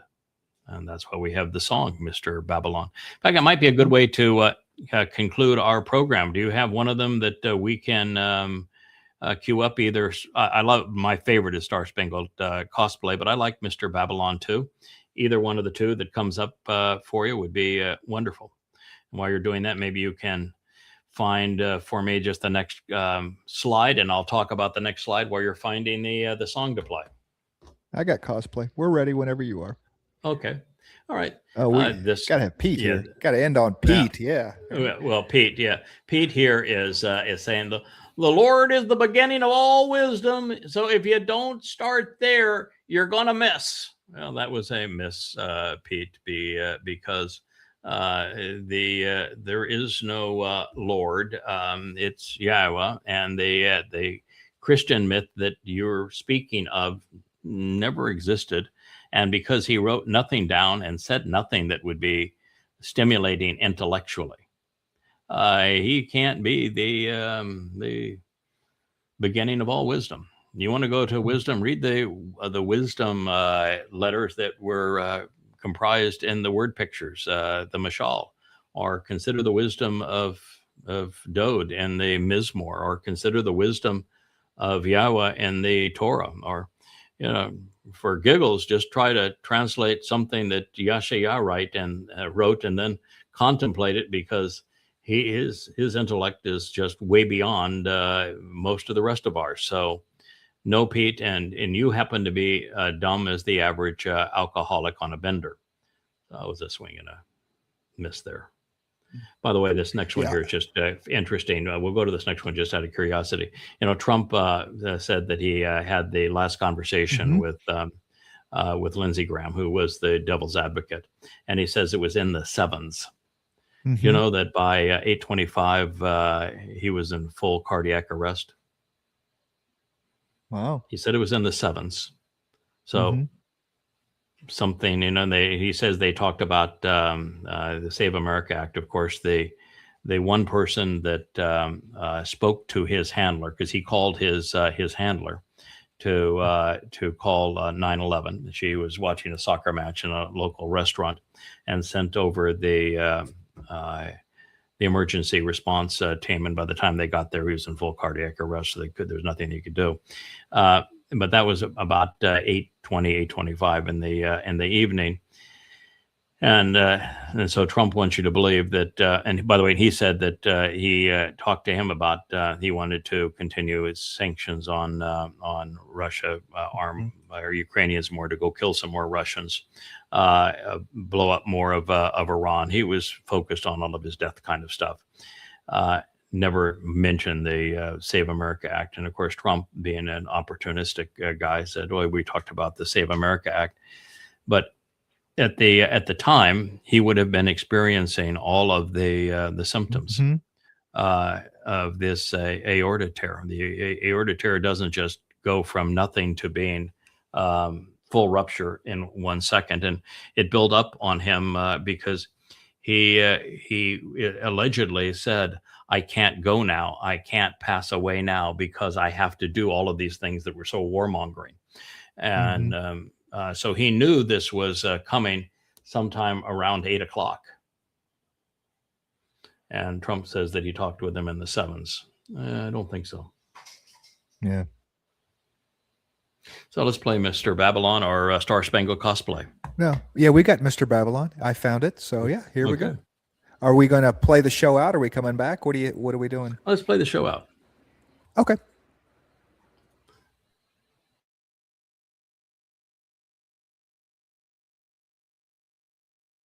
Oh yeah, yeah. Did it do ba do ba ba ba da cup sup sup ay ay ay ay oh.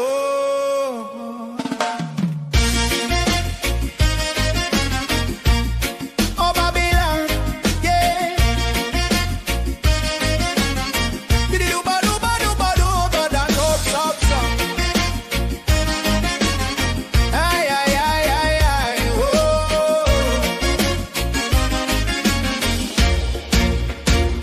Oh Babylon, you beast, your bitch holding them down in the ditch. Your once children, you turn to pitch. Your feast, your scribes, your priests, your imams, your rabbi, they do lie. Getting high on that narcissistic supply.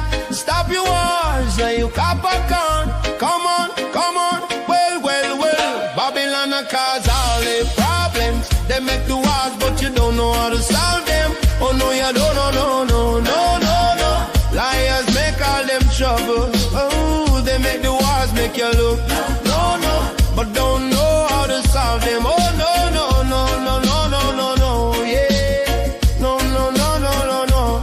Oh yeah, you got your devils to fly overhead and drop your bombs upon the innocent. Well, that stuff he says, oh Babylon, let me tell you, Mr. Babylon, war is not our solution.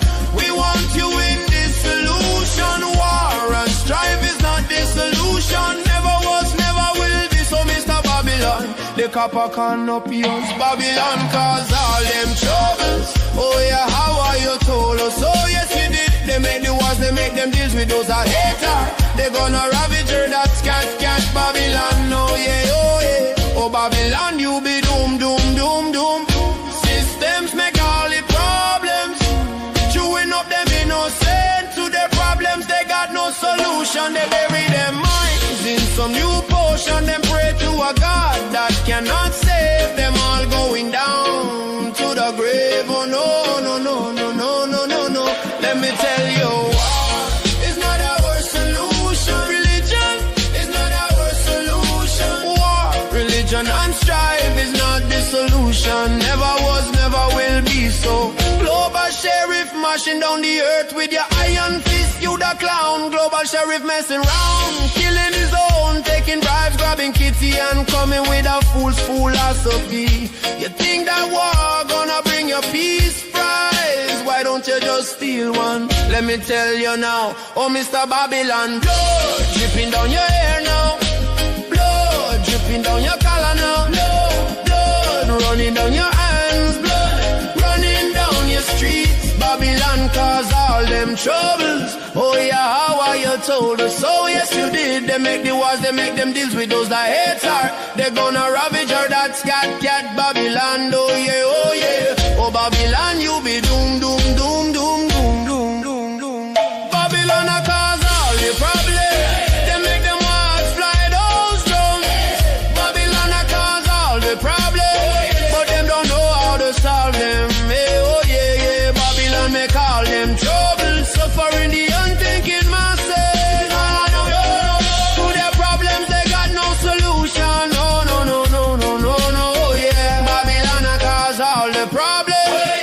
Yeah, yeah, yeah, yeah, yeah, yeah, yeah. Stop the children are making more wars. Hey, warmonger, stop your war. You gonna kill us all. Oh yeah. Oh no no no no no no no no no no no no no. Yeah yeah yeah yeah yeah yeah yeah yeah yeah yeah.